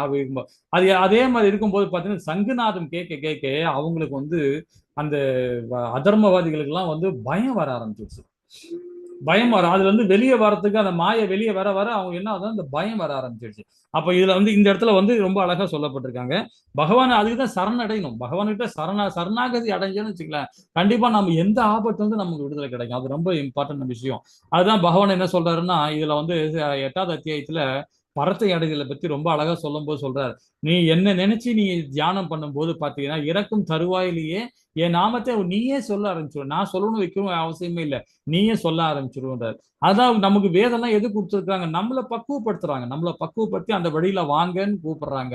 நாம அதுக்காக பகவான் வந்து நம்ம வந்து அவரே வந்து நமக்கு யாரும் காட்சி கொடுக்க மாட்டாரு, நமக்கு வந்து இதை செய்ய அதை செய்ய சொல்ல மாட்டாரு. கீதை மூலியமாவே வேதங்கள் மூலியமாவே நமக்கு இந்த காரியத்தை செய்யுங்கன்னு சொல்றாரு. அப்ப நாம அதை சரணாகதி அடைய தன்மையிலோட நம்ம அதை படிக்கணும். அது சரணாகதி தன்மை படிக்க ஆரம்பிச்சிட்டோம்னா அப்ப நம்ம அதை ஃபாலோ பண்ண ஆரம்பிச்சு நம்ம பயமே வராம போயிடும். ஆட்டோமேட்டிக்கா அந்த பயமே வராது, தைரியமா இருப்போம். இல்லைங்களா? அப்போ இதுல என்ன ராக்கே கிருஷ்ணா மாரே கே கிருஷ்ணா ராக்கே, இது வந்து பகவானுடைய நாம வந்து திரௌபதி வந்து பாத்தீங்கன்னா அந்த தொலி உரிக்கும் போது, சேலை உரிக்கும் போது பாத்தீங்கன்னா அவ வந்து அப்ப கூட பகவானை கூப்பிடல. ஒரு ஸ்டேஜுக்கு அப்புறமா தான் பகவானை கூப்பிட ஆரம்பிச்சா. அப்புறம் இது வந்து உத்தவ கீதையில வந்து பகவான் கிட்ட உத்தவரே கேட்கிறாரு, ஏன் கிருஷ்ணா அவங்க நடக்கிற அந்த பிரச்சனைன்னு முன்கூட்டியே உனக்கு தெரியும் இல்லையா, நீ ஏன் அவங்கள போய் தற்காப்பு பாதுகாக்கல அப்படின்னு. ஃபர்ஸ்ட்ல வந்து பாத்தீங்கன்னா அர்ஜுனன் வந்து துரியோதனை வந்து கெட்டவன் தான், அவன் கெட்டவன்லயே அவன் நல்லவன் அப்படின்றான். யாரு? கிருஷ்ணன் சொல்றார், நல்லவன் தான், கெட்டவன்லயே நல்லவன் அவன். ஆனா தர்மர் வந்து நல்லவன்லயே கெட்டவன்ன்றார். தர்மரை சொல்றார் பகவான் கிருஷ்ணர். உத்தரகீதையில உண்டு இது. ஏன்னா அவனுக்கு ஒரு ஈகோ, தர்மத்தை நாம ஃபாலோ பண்றோம், நாம தர்மவாதிகள் அப்படின்ற அந்த பெருமை, அந்த தற்பெருமையில அவன் இருந்துட்டான். யாரு? யுதிஷ்டர். அதனால்தான் வந்து சூதுன்றதே வந்து தப்புன்னு எல்லாருக்கும் தெரியும், தர்மருக்கும் தெரியும். ஆனாலும் அதை ஓகே சொல்லிட்டமேன்றனால அந்த போய் கலந்துக்கிட்டு எல்லாரையும் பகடகாய வச்சு அங்க கேம் ஆடிட்டான். அப்போ அந்த இடத்துல வந்து பாத்தீங்கன்னா பாஞ்சாலியே வந்து அங்க கிருஷ்ணாவை வந்து நினைக்கவே இல்லை. எப்ப நினைக்க ஆரம்பிக்கிறா? ஒரு ஸ்டேஜில் அப்புறமா தான் நினைக்க ஆரம்பிச்சா. எல்லாருமே சாபம் கொடுக்குறாரு தவிர பகவானை கூப்பிடல, கிருஷ்ணாவை கூப்பிடல. கிருஷ்ணாவை எப்ப கூப்பிடுறா தெரியுமா? கடைசியில தான் கூப்பிடும் போது தான் பகவான் வந்து வர்றார். அப்போ இதுல நம்ம என்ன தெரிஞ்சுக்கிறோம்னு பாத்தீங்கன்னா, நாம ஏதாவது பிரச்சனையில இருக்கிறோம், இதெல்லாம் வருது, இதெல்லாம் பண்ணோம்னா நம்ம பகவான்கிட்ட சரணாகதி தன்மையில நம்ம இருக்கணும். அப்போ நம்ம ஆட்டோமேட்டிக்கா நமக்கு ஏதாவது ரூபத்துல வந்து நமக்கு வந்து பகவான் வந்து துணை கொடுப்பார். அதான் உத்தவ கீதையில ரொம்ப அழகா பகவான் சொல்றார் உத்தவர்கிட்ட. ஏன்னா நான் வாசப்படியில் தான் நின்றுகிட்டே இருக்கிறேன். எங்க? அஸ்தினாபுரத்துல அந்த கோட்டை வாசலில் தான் நின்றுட்டு இருக்கேன்டா. ஆனா அவன் யாருமே என்ன கூப்பிடலடா. அர்ஜுனோட என்ன கூப்பிடலடா. பஞ்சபாண்டவர் யாருமே கூப்பிடல. ஏன் பாஞ்சாலி கூட என்ன கூப்பிடல. நான் அதுக்கப்புறமா தான் எனக்கு பாஞ்சாலி கடைசியே தான் வந்து கிருஷ்ணா கிருஷ்ணானுக்கு 3 வாட்டி கூப்பிட்டு நான் வந்து வந்தேன்டா அப்படின்ற. அப்பதான் நான் வந்து சேலை கொடுத்தேன் அவளுக்கு. சோ எது சொல்ல வரேன்னா, அந்த பகவானுடைய சரணாகதி தன்மையில இருக்கணும். அந்த தன்மை இருக்கும்போது பாத்தீங்கன்னா நமக்கு பகவான் எல்லா ஆபத்திலும் நம்ம விடுதலை கொடுப்பார் இல்லைங்களா? நாம் கிருஷ்ணரின் பக்கத்தில், தர்மத்தின் பக்கத்தில் இருக்கிற அவரது அனைத்து சகாக்களும் நமக்காக உதவுறார் அப்படின்னு நம்ம இருந்து புரிஞ்சுக்கலாம். ஹரே கிருஷ்ணா. 20 பதம் மாதாஜி. अतस्व्यस्तितान् दृष्ट्वा धार्तराष्ट्रान् कपिध्वजः प्रवृत्ते शस्त्रसम्पादे तनुरुद्यम्य पाण्डवः ऋषिकेशं तथा वाक्यम् இதம் ஆக மகிபதே. அச்சமயத்தில் அனுமானின் கொடியை தாங்கிய தேரில் அமர்ந்திருந்த பாண்டுவின் மகன் அர்ஜுனன் தனது வில்லை ஏந்தி எய்ய தயாரானான். மன்னரே, அணிவகுப்பட்ட படையின் திருதராஷ்டிரனின் மைந்தர்களை கண்டவுடன் பகவான் ஸ்ரீ கிருஷ்ணரை நோக்கி அர்ஜுனன் பின்வருமாறு கூறினான். ஹரே கிருஷ்ணா பிரபு. ஹரே கிருஷ்ணா. இப்ப இந்த ஸ்லோகம் யாரால பேசப்பட்டது, என்ன சொல்லப்பட்டது, யாராவது விளக்கம் கொடுக்க முடியுமா? இந்த ஸ்லோகம், இதோ ஸ்லோகம் என்ன சொல்லப்பட்டது, யாரு பேசப்பட்டது, என்ன இந்த ஸ்லோகத்தோட சாராம்சம் என்ன, யாராவது சொல்ல முடியுமா? ஹரே கிருஷ்ணா. சஞ்சய் தானே பிரபு சொல்றாரு. இது சஞ்சய் தானே இன்னமும் சொல்லிட்டு இருக்காரு. சொல்லுங்க, நீங்களே கன்ஃபார்ம் பண்ணி சொல்லுங்க. இல்ல, சஞ்சய் தான் சொல்லிட்டு இருக்காரு, இன்னும் அவரு முடிக்கல. இல்ல, அவரு தான் சொல்றாரு. ஓகே, அது ஓகே. ஹரே கிருஷ்ணா மாதா, ஹரிபோல் மாதா. இது இந்த இடத்துல வந்து நம்ம அதான் புரிஞ்சுக்கணும். என்ன சொல்ற பாருங்க, அச்சமயத்தில் அனுமானின் கொடியை தாங்கிய தேரில் அமர்ந்திருந்த பாண்டுவின் மகன்கள் அர்ஜுனன். அப்ப இங்க அர்ஜுனன் பேச போறது இல்ல, பேசல. தனது வில்லையும் ஏந்திய தயாரானான். அப்ப அர்ஜுனன் வந்து வில்லையது தயாராயிட்டான். மன்னரே அப்படின்றார். மன்னரை யாரை கூப்பிடுறாரு? சஞ்சயன் திருதராஷ்டிரர்கிட்ட சொல்றாரு. அணிவகுக்கப்பட்ட படையின் திருதராஷ்டிரனின் மைத்துனர்கள், அதாவது கண்டவுடன் பகவான் ஸ்ரீ கிருஷ்ணரை நோக்கி அர்ஜுனன் பின் வருமாறு கூறினான். இப்போ இது வரைக்கும் இது சஞ்சயன் பேசிட்டு இருந்தார். இப்ப நம்ம அதை பார்த்தோம் இல்லைங்களா? இப்ப அர்ஜுனோட கொடியில வந்து அனுமான் இருக்கார். அனுமானை பத்தி கொஞ்சம் தெரிஞ்சுக்கணும் நம்ம இல்லைங்களா? அனுமான கொடி, அவர் இருப்பு வெற்றியின் மற்றொரு அறிகுறி அப்படின்னு தெரிஞ்சுக்கிறோம். இப்ப எல்லாருமே ஒரு சைட்ல போய் நிக்கிறாங்க. எல்லாருமே வந்து அவங்களுடைய பராகரத்தை நம்ம விரிவுபடுத்தணும்ன்றக்காக கிருஷ்ணர் என்ன பண்றாரு, இந்த வனவாசம் போற டைம்ல நீங்க அந்த 12 நாள் 12 வருஷம் போனதுனால நீங்க இவங்க வீட்டுல போய் இதெல்லாம் போய் இருந்து கலையை கத்துக்கிட்டு நான் சொல்ற இடத்துக்கு வந்துருங்க அப்படின்னு சொல்லியிருக்காரு. இப்போ இவனுக்கு பீமன் என்ன பண்றான், அவங்க அண்ணனை போய் பாரு, இந்த காட்டுல இருப்பாரு, அங்க போய் பாருன்றோம். சரி, சொன்ன உடனே கிருஷ்ணன் சொன்ன உடனே இவரு என்ன பண்றாரு, பீம் அங்க போறாரு. போகும்போது பாத்தீங்கன்னா இந்த ஒரு குரங்கு வந்து ஒரு வானரம் வந்து குறுக்கால படுத்து கிடக்குது வழியில. இவன் பார்த்துட்டு என்ன சொல்றான், பீமன் சொல்றான், வானரமே தள்ளி பிப்படு, நான் தாண்டி போகக்கூடாது, அதனால இந்த பாதையில குறுக்கால படுத்துட்டு இருக்காது அப்படின்னு சொன்னா சிம்பிளா சொல்றேன். நிறைய விஷயங்கள் இருக்கு, ரொம்ப அற்புதமான இடம் இது. இதான் சிம்பிளா சொல்றேன், டைம் இல்லைனால. அப்போ அந்த இடத்துல சொல்றாரு, அந்த வானரம் சொல்லுது, ஐயா எனக்கு வயசாயிடுச்சு, என்னுடைய உருவத்தை பாக்குறது இல்லையா, என்னால நகர்ந்து பர முடியாது, நீ வேணா அப்படி தாண்டி போ அப்படின்னு. யாரையும் தாண்டக்கூடாது பீமன் சொல்றான், தாண்டக்கூடாது அப்படின்றான். அப்படியா, சரி தாண்டக்கூடாதுன்னா கூட சரி, அப்படி ஒதுங்கி போ, ஓரமா அப்படி போ அப்படின்னு. உன் வாழை மட்டும் கொஞ்சம் சுருக்கி உள்ள வச்சுட்டு போயேன், உள்ள வச்சுக்க, நான் போயிடுறேன். எப்பா எனக்கு வாழை கூட இல்லை, என் கையை கூட என்னால் தூக்க முடியலன்றேன், என் வாழை எப்படி நான் தூக்குறது, நீ முடிஞ்சா தூக்கி வச்சுட்டு நீ போ, நான் தாண்டி போ, தூக்கி வச்சுட்டு ஒதுக்கி வச்சுட்டு போ அப்படின்னு. உடனே என்ன பண்றான், பீமன் என்ன பண்றான், அந்த வாழை தூக்கவே முடியல. ட்ரை பண்றாரு ரொம்ப. பீமன் சொல்றாரு, நான் 1000 பலம் பொருந்திய நான் வந்து எனக்கு வந்து அவ்வளோ சக்தியெல்லாம் எனக்கு தேவர்கள்லாம் கொடுத்துருக்குறாங்க, ஆனா ஒன்னும் உங்களுடைய வாழை நான் என்னால தூக்க முடியலன்னா அப்ப நீங்க யாரு, உங்களுடைய சுயரூபத்தை எனக்கு காட்டுங்க, தயவு செய்து காட்டுங்க. முதல்ல வந்து கர்வமா பேசிட்டு இருந்தான், அதுக்கப்புறமா சரணாகதி தன்மையில பேசணும்னு அப்புறம் அனுமான் வந்து காட்சி கொடுக்குறாரு, நான் தாண்டா உன் அண்ணன் தாண்டா அப்படின்றாரு. உடனே 2 பேரும் வாயு புத்திரர்கள் இல்லையா, உடனே என்ன பண்ண, சரி ஓகே, உனக்கு என்ன விஷயமா வந்து இந்த மாதிரி கிருஷ்ணன் எனக்கு அனுப்பிச்சாரு, எனக்கு இந்த மாதிரி வேலைலாம் தெரியணும், தெரிஞ்சுக்கணும் அப்படின்னு. அப்புறம் எல்லா விதமான கலையும் கற்றுக் கொடுக்குறாரு யாரு, அனுமான். அப்பதான் அவர் சொல்றாரு, நான் வந்து கண்டிப்பா அங்க வர முடியாது, இருந்தாலும் என்னுடைய பட உருவத்தை உன்னுடைய, அதாவது அர்ஜுனோட ரதத்துல கொடியில என்னை வச்சுன்னா எல்லாமே ஜெயம் என்றார். இதை வந்து ஏன்னா வந்து முக்கியமா அதை தெரிஞ்சுக்கணும், ஏன்னா அக்னி பகவானால கொடுக்கப்பட்ட தேர், அந்த தேர்ல வந்து ஒரு ஆசனமும் சரி, ஒரு சக்கரமும் சரி, ஒரு குதிரைகளும் சரி, ஒரு பவர் அது அந்த தேர்ல உள்ள அவ்வளவு விஷயங்கள் சாரம் சரி. அதே மாதிரி துரியனோட தேரும் அப்படிதான், துரியனோட தேர் கூட சாதாரண தேர் கிடையாது, அதுக்கும் ஒரு ஸ்டோரி இருக்கு, அதுவும் நல்லா இருக்கும். அதுல இதுல பாத்தீங்கன்னா ஒரு ஸ்டேஜ்ல அப்புறம் அர்ஜுன் என்ன பண்றான், வார்லாம் முடிஞ்சு போச்சு, அங்க துரியோதனை கொண்டாச்சு, எல்லாம் முடிஞ்சிச்சு. உடனே ஒரு தேர்ல உட்காந்து இறங்க மாட்டேன்றாரு யாரு, அர்ஜுனன் இறங்காம உட்காந்து இருக்கிறாரு. உடனே கிருஷ்ணன் சொல்றாரு, டேய் தேர்டா அப்படின்றாரு, இறங்க மாட்டேன்றான் அர்ஜுனன். அப்புறம் அவர் என்ன பண்ணிட்டாரு, அர்ஜுன் என்ன பண்றாரு, இது கிருஷ்ணன் என்ன பண்ணிட்டாரு, குதிச்சு அங்க போய் நிக்கிறார், நின்றுகிட்டு கீழே நின்று கூப்பிடுறாரு, டே இறங்கி வாடா வரமாட்டேன்றான். அவன் என்ன சொல்றான், அர்ஜுன் என்ன சொல்றான், கிருஷ்ணா முறைப்படி நீ தான் தேர் ஓட்டி, எனக்கு நீ தேர் ஓட்டியா இருக்க, நான் வெற்றி பெற்றுட்டேன். அப்போ பாருங்க, தான் என்ற அகந்தை வந்துச்சு பாருங்க. அதாவது பகவத்கீதையே உபதேசம் பண்ணிட்டு அவனுக்கு பாரு கூடதே சொல்லி கொடுத்துட்டு, எல்லாரும் செத்து போறதையும் எல்லா இறந்த காலத்தையும் நிகழ்காலத்தையும் காமிச்சு கொடுத்துட்டு, கடைசியில பகவான் என்ன சொல்றாங்க, நான் தான் போர்ல ஜெயிச்சேன், அதனால என் கையை பிடிச்சி பாகம்தான் கீழே இறக்கி விடணும் அப்படின்றான். எப்படி அகம்பாவம் பாருங்க, என்ன மாதிரி தான் என்ற அகந்தை வந்துடுச்சு பாருங்க. அது எங்க, அந்த மகிழ்ச்சியில, அந்த இதுல வந்துடுச்சு. அப்போ பகவான் சொல்றாரு, டேய் சும்மா பேசிட்டு இருக்காத, ஃபர்ஸ்ட் கீழே இறங்கி ஓடியாடா அப்படின்றாரு. இறங்கி வரமாட்டேன்றான் அர்ஜுனன். அப்புறம் ரொம்ப கோபமா சொல்றாரு, இறங்குறியா இல்லையா அப்படின்னு. அப்புறம் குதிச்ச உடனே பாத்தீங்கன்னா தேர் டிமால் வெடிக்கும். அர்ஜுனோட இது அக்னி பகவான், அது அந்த தேரும் வெடிக்கும், ரெண்டாவது வந்து அந்த பிளாக்கையும் எரிய ஆரம்பிச்சிடும்.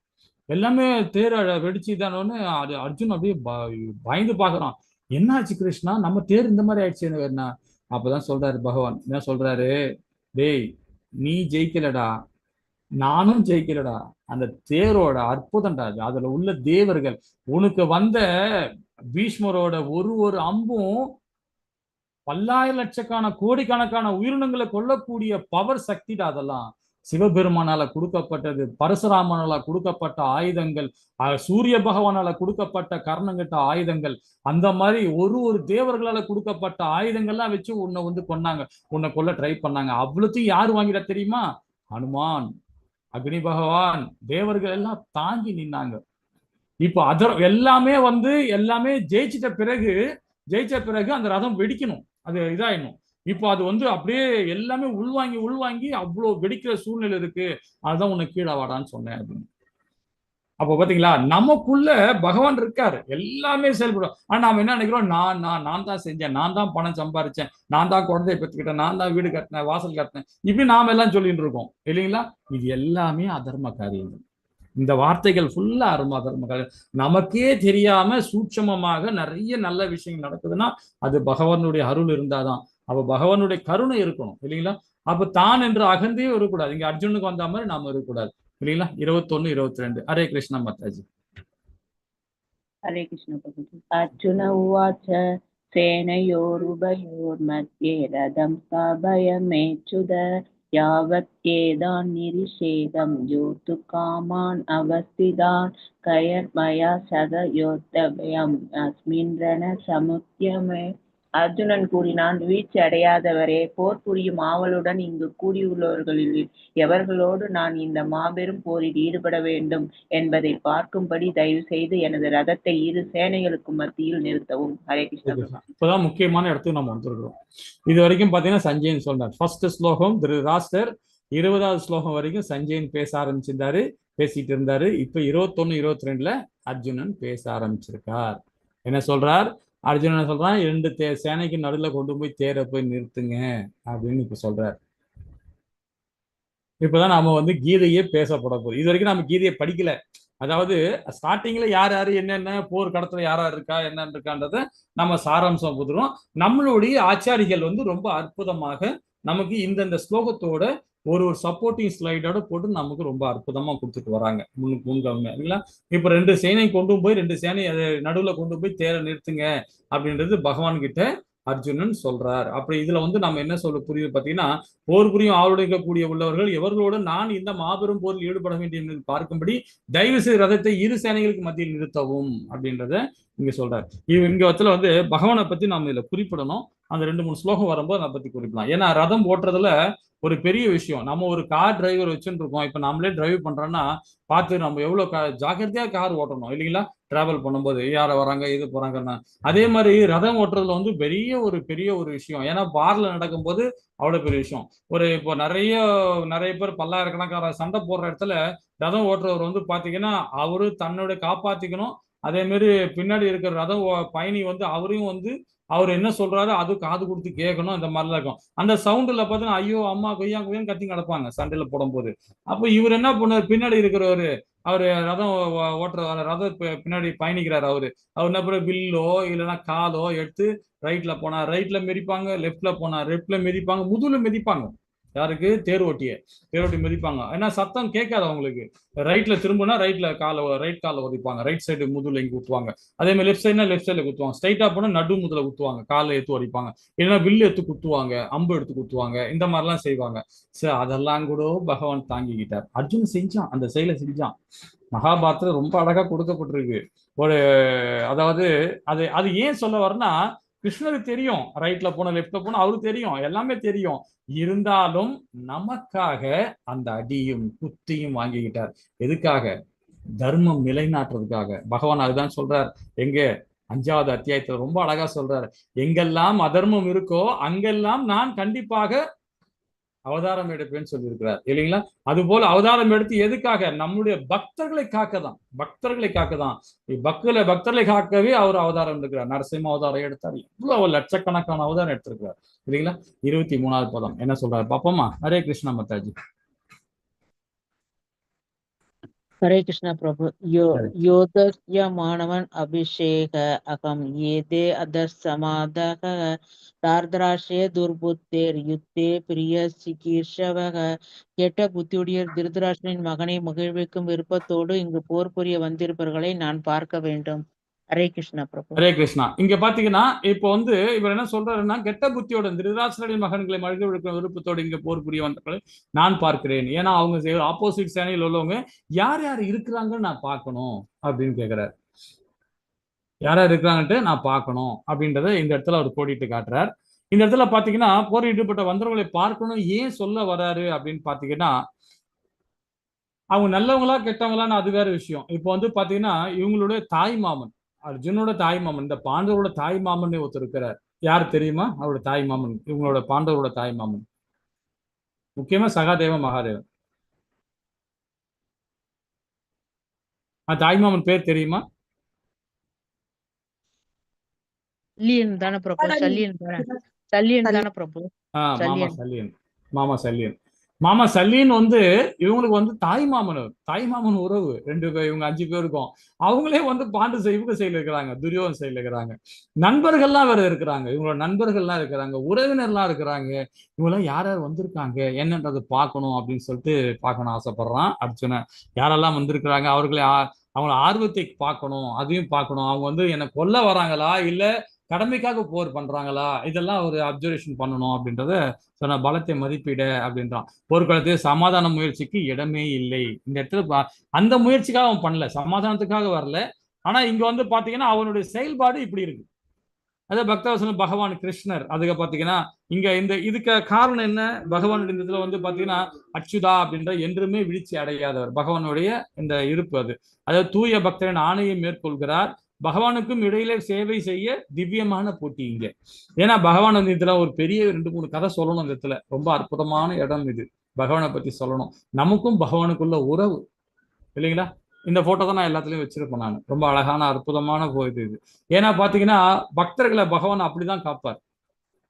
ஏன்னா பக்தவசனம் பகவானுடைய அந்த மாதிரி வாசம் அவரு, இந்த மாதிரி வாசம். அது அச்சுதா என்னைக்குமே வீழ்ச்சி அடையாதவர். தூய பக்தன் ஆணையை மேற்கொள்ளுவார். கிருஷ்ணா இங்க உட்காரு அப்படின்னா உட்காந்துருவார். எழுந்து போடானா எழுந்து போயிடுவார். அந்த மாதிரி. ஏன்னா பக்தர்கள் என்ன சொல்றாங்களோ அதை கீழ்ப்படிஞ்சு செய்யறவர் அவர் இல்லைங்களா. அந்த மாதிரி பகவானுக்கு அதான் 5 நம்ம ஃபர்ஸ்ட் இன்ட்ரடியூஸ் குடும்பம் நம்ம சொன்னோம் இல்லையா, 5 விதமான உறவு. பகவான்கிட்ட உறவாடி நாம பகவானுக்கு பக்தி கொடுத்தோன்னு வச்சுக்கோங்க. அதை விட உயர்ந்த பக்தி எந்த பக்தியுமே கிடையாதுங்க. பகவான்கிட்ட பக்தி இருக்கணும்னா பகவான் ஐயோ கடவுள் அவரு பெரியவர் அப்படின்றத அந்த மைண்ட்ல இருந்து வெளியே வந்துருங்க. டே கிருஷ்ணா இங்க வாடானா வந்துருவாரு, இங்க உட்கார்றன்னா உட்காருவாரு, நான் சாப்பிட கொடுக்குறேன் சாப்பிட்றேன்னா சாப்பிடுவாரு. அவ்வளவு அற்புதமான ஒரு பகவான். ஆனா நாமும் அந்த செய்யறோமா பாருங்க, நாம எல்லாமே என்ன பண்ணோம், அவர் கடவுள் அப்படின்னு சொல்லிட்டு எட்ட நின்று பாக்குறோம். அது மாதிரி இருக்கக்கூடாது. பகவான்கிட்ட 5 விதமான உறவு வச்சு நீங்க பக்தி கொடுத்து பாருங்களேன். அப்பாவா அப்படி அற்புதமான செயல்பாடுலாம் பண்ணுவார். அதெல்லாம் நம்ம ரசிக்கணும். பகவானுடைய சேவை மிக மிக திவ்யமானது. அது போட்டி போடுவாங்க. நீ ஒரு நல்லது பண்ணா நான் 4 நல்லது பண்ணுவாங்க. அதே பக்தன் என்ன பண்ணுவான் பகவானுக்கு, நீ ஒரு வாட்டி இந்த சோறு போட்டேன், நான் 4 வாட்டி உனக்கு சோறு போறேன்டா அப்படின்னு சொல்லிட்டு பகவானுக்கு சோறு போடுவேன். பகவான் என்ன பண்ணாரு, நீ 4 வாட்டி தான் நீ சோறு போட்டியா, நான் 16 முறை உனக்கு சோறு போறேன்டா அப்படின்னு. சோ அந்த மாதிரி போட்டி நடக்கும் 2 பேருக்கு முன்னே. அந்த பகவானுக்கும் யாருக்கு, சேவகனுக்கு, நம்மள மாதிரி உள்ள உயர்தரமான ஆத்மாக்களுக்கு. பகவான்கிட்ட அந்த மாதிரி நண்பனாகவோ மனைவியாகவோ கணவனாக பிள்ளையாகவோ ஏதாவது ஒரு அன்பு வச்சுக்கிட்டு நீங்க பகவானுக்கிட்ட அந்த சிநேகம் வச்சுக்கிட்டு நீங்க பக்தி கொடுத்து பாருங்களேன். ரொம்ப அழகா இருக்கும். பகவான்கிட்ட பேசிக்கிட்டே இருப்பீங்க இல்லைங்களா. ஹரே கிருஷ்ணா. பகவான் கிருஷ்ணா நம் தேரை ஓட்டுவது நம்ம தயாராக உள்ளார். நம்ம வாழ்க்கையை ஓட்டுறதுக்கு ரெடியா இருக்கிறாரு. நம்ம தேரை ஓட்டுறது ரெடியா இருக்கிற நாம தயாரா இருக்குமா பாருங்கன்னா கிடையவே கிடையாது நம்ம கிட்ட. ஏன்னா கோயிலுக்கு போனாலும் பகவானே பகவானே பகவானே பகவானே எனக்கு இந்த பிள்ளை நல்லா வரணும், இவன் படிச்சு பாஸ் பண்ணணும், இவனுக்கு கல்யாணம் நல்லா பத்தா கொடுக்கணும், நல்லா வேலை வாங்கணும், இப்படிதான் நாம சொல்லி இருக்கோமே தவிர பகவான் மேல நம்பிக்கை கிடையாது. நமக்கு நம்பிக்கை இல்லாம தான் நம்ம போய் வேண்டுறோம். பகவான் மேல முழுமையா நம்பிக்கை வேண்டவே மாட்டான் இல்லைங்களா. அங்க போயிட்டு என்ன கேட்பான், பகவான்கிட்ட போய் கேட்கவே மாட்டான். பகவானே நான் உன்னை பார்க்க வந்திருக்கேன், எப்படி இருக்க, நல்லா இருக்கியா, சூப்பர், உனக்கு ஏதாவது செய்யணுமா சொல்லு, உனக்கு ஏதாவது பிரசாதம் கொடுக்கணுமா சொல்லு, வாங்கி செஞ்சு தரேன், அப்படி கேட்பான் பகவான் கிட்ட. அங்க போய் கேட்க மாட்டான். ஏன்னா அவர் தானே இருக்காரு, நமக்குள்ளேயே இருக்கிறார். நம்ம செய்யற செயல் அவர் தானே இருக்கிறாரு. அப்படியும் அவனுக்கு கேட்க போறான். பகவான் மேல் நம்பிக்கை இல்லாம தான் அங்க போய் முறையிடுவான். எனக்கு இது வேணும், எனக்கு அது செஞ்சு கொடு, எனக்கு இதை செஞ்சு கொடு, என்னையே இங்க பெத்த, என்னையே இங்க வர வச்ச, இப்படிதான் கொஸ்டின் கேட்பான். அவரே திட்டி கிடப்பான். ஆனா அவரு நம்முடைய நம்பிக்கை நம்முடைய வாழ்க்கைய அவர்கிட்ட ஒப்படைக்கணும். ஒப்படைச்சாதான் அவர் தேரை அற்புதமா ஓட்டுவார். அப்போ நாம தயாராம அவருடைய வாழ்க்கையை தேராக ஒப்படைக்கணும். பகவான்கிட்ட ஒப்படைக்கணும். எப்படி ஒப்படைக்கணும், நண்பராக, மனைவியாக, கணவனாக, பிள்ளையாக, ஏதாவது ஒரு நண்பராக, ஏதாவது வகையில பகவான்கிட்ட நம்ம வாழ்க்கையை ஒப்படைச்சு நாம அழகா அந்த ரதத்தை ஓட்டுறது அவர் ரெடியா இருக்கிறார். சரி, இதை இந்த அத்தியாயம் இதோட முடிச்சுக்கலாம். நாளைக்கு 24 இருந்து 46வது பாதம் வரைக்கும் நாளைக்கு முடிச்சு விட்டுலாம். ஹரே கிருஷ்ணா. வாஞ்சா கல்பதராய கிருபா சிந்து ஏவச பதனான பகவனிய வைஷ்ணவிய நமோ நமக. ஜெய் ஸ்ரீ கிருஷ்ணா சைத்தன்ய பிரபு நித்யானந்த ஸ்ரீ அத்வைத கதாதார சிவாசாதி கௌரபக்த விருந்துக்கு ஜெய். ஹரே கிருஷ்ணா கிருஷ்ண கிருஷ்ண ஹரே ஹரே, ஹரே ராம ராம ராம ஹரே ஹரே. ஓம் சத்து. ஹரே கிருஷ்ணா. ஏதாவது டவுட் இருந்தா கேட்கலாம். ஹரே கிருஷ்ணா.